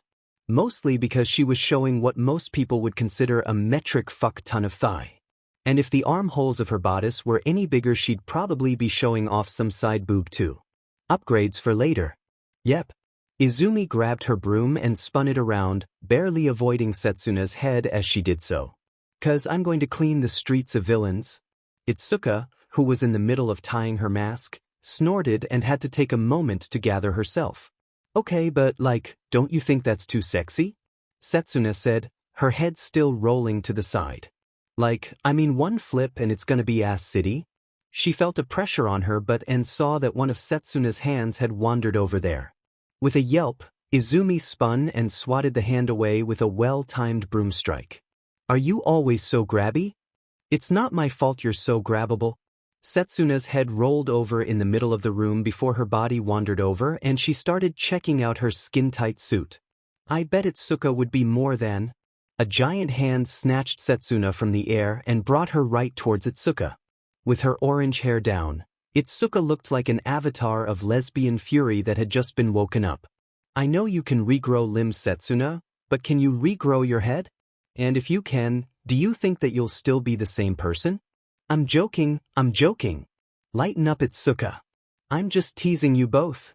The moment Itsuka let go of Setsuna's head, the girl reattached herself and then hid behind Izumi like she was some kind of barrier that would save her from Itsuka's wrath. Geez, I tease Izumi just as much and you don't see her getting violent? That's because she likes the attention. Itsuka growled and finished putting her hero costume on. She let out a sigh and looked at Izumi. But I do agree with Setsuna. the costume is a bit revealing, isn't it? Not really. It's not like a Midnight Sensei's original hero costume or anything. Besides, you're showing off just as much skin as me, Itsuka. And Setsuna's is all skin-tight and stuff. She set her broom up in front of her and cast her first and only preparation spell, Control Object. So long as she didn't try to control something else, she'd be able to control her broom all day. For some reason, the spell vanished when she went to sleep though. And besides, she braced herself against her broom, holding it still in her mind as she lifted one leg up as high as she could. It's not like I'm naked under there. I have a leotard that's no more revealing than my old competition swimsuit. Technically, it was also waterproof and a bit on the extra durable side. But won't that get uncomfortable? Itsuka asked. Not really. Sometimes when my bras were too dirty, I'd just wear my swimsuit under my uniform back in middle school. She put both feet down and grabbed her large witch's hat and smiled at the rest of the girls. With a thought, she brought her broom into her hand and spun it around effortlessly. Oh, we all look like we're ready to kick ass, so let's go and do just that. I still don't get the broom. Itsuka gave a long sigh. Oh, don't worry. You'll see why it's awesome later. So, I guess we're Team Halloween? Izumi leaned back against the railing as she looked to her teammate for the bomb exercise they were supposed to be doing today. It was kind of like capture the flag, but with only one flag, and they were called heroes and villains. Poor Itsuka had to put up with that guy the whole time. Though, Izumi wondered if she would have been better off with Nito. It wasn't that she didn't like Reiko or anything, just that she was really, really quiet. And as much as Izumi loved talking to herself, her ability to carry a conversation was limited by how much the other person talked. Setsuna never shut up, Itsuka always had something clever to say, and Momo was Momo. Reiko was a tall, white-haired woman with blue eyes and had the potential to be really cute, if it wasn't for the fact that every time Izumi looked at her the girl was striking some weird pose out of a manga with a deadpan look on her face and bags under her eyes. Her hero outfit was cute though, consisting mostly of a light purple yukata and a mask that covered her mouth. She was even showing more leg than Izumi was. Reiko managed to tilt her head to the side and indicated her confusion without even speaking. Did the mind-reading hamster rub off on her? Izumi bumped her broom against her knees and looked up at the building they were going to be fighting in. Since I'm a witch and you're a ghost, we're kind of like the two spookest girls in the class, right? So we're Team Halloween? Heh, Reiko gave a light snort and smiled at that. I like it. New friend. So, what's your quirk anyways? Izumi asked. She had seen Reiko move stuff during the apprehension test, even managing to score infinity on the ball throwing test. I'd explain mine, but it's, complicated. Not complicated, Reiko said and pointed at her. You can cast magic. It's simple. And really cool. How to become Izumi's friend. Step 1. Compliment her quirk. No further steps are needed. Hee hee, I'm glad you think so. Izumi stuck her tongue out and tugged on her hat a bit. Reiko nodded. Mine is also simple. I can move about 200 pounds of objects with my mind. That includes people, but they struggle so it's hard. Reiko demonstrated by picking up a trash can and moving it up and over them. You can do the same, right? Kind of. I'm not sure if there's a weight limit or anything, but I can't target people yet, and I can only control one object at a time. Izumi frowned. She didn't want to make it feel like she could do everything that Reiko could do but better. I also can't really fly with my quirk. She pointed into the sky. Just go up. Reiko gave a slow, steady blink and then pointed towards her broom. Don't witches normally fly with those? Izumi looked at her broom for a moment. Witches did fly with their brooms, right? Could her control object spell let her do just that? She knew that it was pretty sturdy as far as what could budget, but what if? She willed her broom out of her hands and let it spin in the air before it stopped, horizontal and at eye level with her. She grabbed the broom firmly with both hands and then willed it up. Her feet left the ground. She let out an excited squeal and promptly lost control of the broom as it shot out of her hands and nearly past the building. Instead of falling onto her ass, she instead stopped midair and then turned to face Reiko, who was holding her hands out in front of her. Izumi found her body slowly touching down onto the ground softly. Thanks Reiko, that was a close one. You're heavier than you look. That's 'cause I'm thick. Reiko hummed and then looked up towards the broom. Do you need me to get that for you? Nope. I got it. Izumi held out her hand and her broom flew down towards it with all the grace and poise she could muster. So, should we try and strategize for this? Itsuka has like a black belt, and Nito can copy quirks, so we might be dealing with two close-range heroes, right? And I think we're both long-range, right? Can you cast Fireball? Not yet, Dawn. But I actually think that we can do this pretty easily. You can disable one person with your quirk, right? Izumi asked, bouncing her broom against her knees. Like, it's hard but doable? Reiko nodded. It shouldn't be too hard. And I have some spells that I can use to subdue someone too. So we might be able to win just by capturing them. Izumi stood and twirled her broom around effortlessly. I think that you need to take out Nito first. If he can copy your quirk, we might be in trouble. What if he copies yours? Reiko asked with a deadpan look on her face. From the way he was complaining about your quirk, it sounds like it'd be useless if he gets it, and Itsuka is the better fighter. I think we should go for her first. But honestly, she had nothing. That's a good idea. So, do you think you can stop Itsuka? Probably. Reiko shrugged. Can you take Nito? Gladly. Nito had the wonderful ability to rub everyone the wrong way. Itsuka described him as a good reason to be a lesbian. The buzzer sounded, and All Might's voice boomed across the speakers. Show us what you got. Plus Ultra. Let's take the roof up. She grabbed onto her broom and placed the brushes onto the ground and willed it to stay steady. You go first, I'll meet you up there. Avoid the windows. Reiko nodded and fluttered up with a knee-gyre level of effortlessness. Maybe one day she'd be able to get to that point. With a sigh, Izumi jumped and hugged her broom with all her might, and found that it was still standing. That was good. All right, now to make it go up. She just needed to think about it and do what she always did when she controlled an object and picture it moving through the air.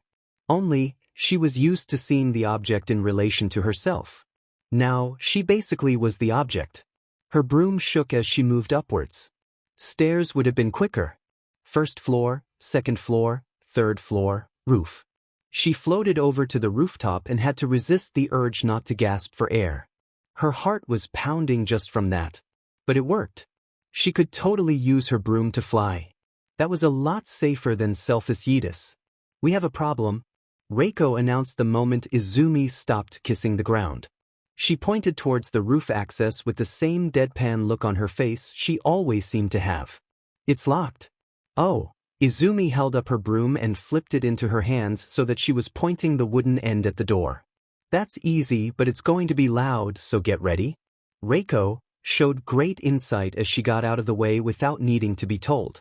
Izumi hummed and drew her first spell in the air, only instead of using just her fingers, she used the end of her broom. The effect was twofold. A larger circle meant a more powerful spell, but so too did a wider tip.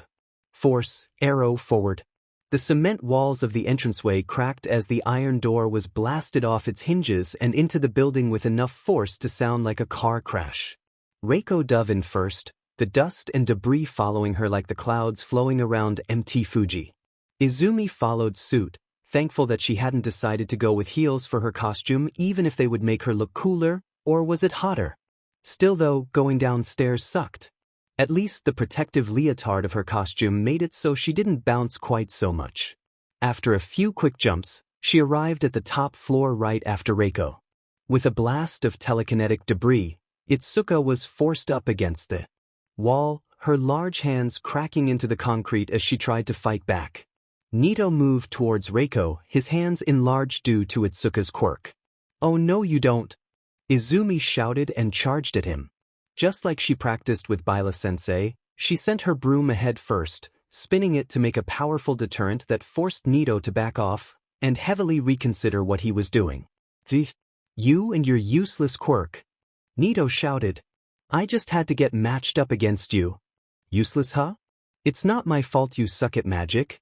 She finished the spell right as Nito grabbed her broom and broke it in two, and tossed it to the ground. "I won't let you."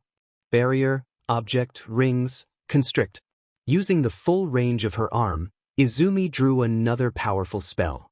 This one was designed to hold just about anyone in place. 3 rings appeared around Nito, targeting his shirt as they constricted inwards. Ha! Nito laughed and placed his enlarged hands up to the side. You already explained how that trick worked. If I don't let my arms down, you can't con. The broken remains of her broom were still on the ground. With a thought, the handle went flying up and hit Nito right in the nuts. His guard dropped. That was dirty, he squeaked. Yeah, well, don't break my shit. She pouted and looked at her broken broom. That was going to happen a lot, wasn't it? Hey, Reiko, can you move Atuska next to? Please don't put me in a bubble with him, Itsuka whined. I'd rather give up. Only because you asked nicely. Izumi nodded. The buzzer sounded, and once again All Might's voice echoed throughout the building. With a decisive capture victory, the heroes have won. What do you think the key to their victory was? What? Setsuna? How is that? No. That doesn't matter for hero work. They used teamwork and there was a pause. Oh, I forgot to turn this off, didn't I? Congratulations Izumi and Reiko. Report back to the rest of the class. Unless you're injured. As awesome as All Might was, he was a bit of an awkward goofball.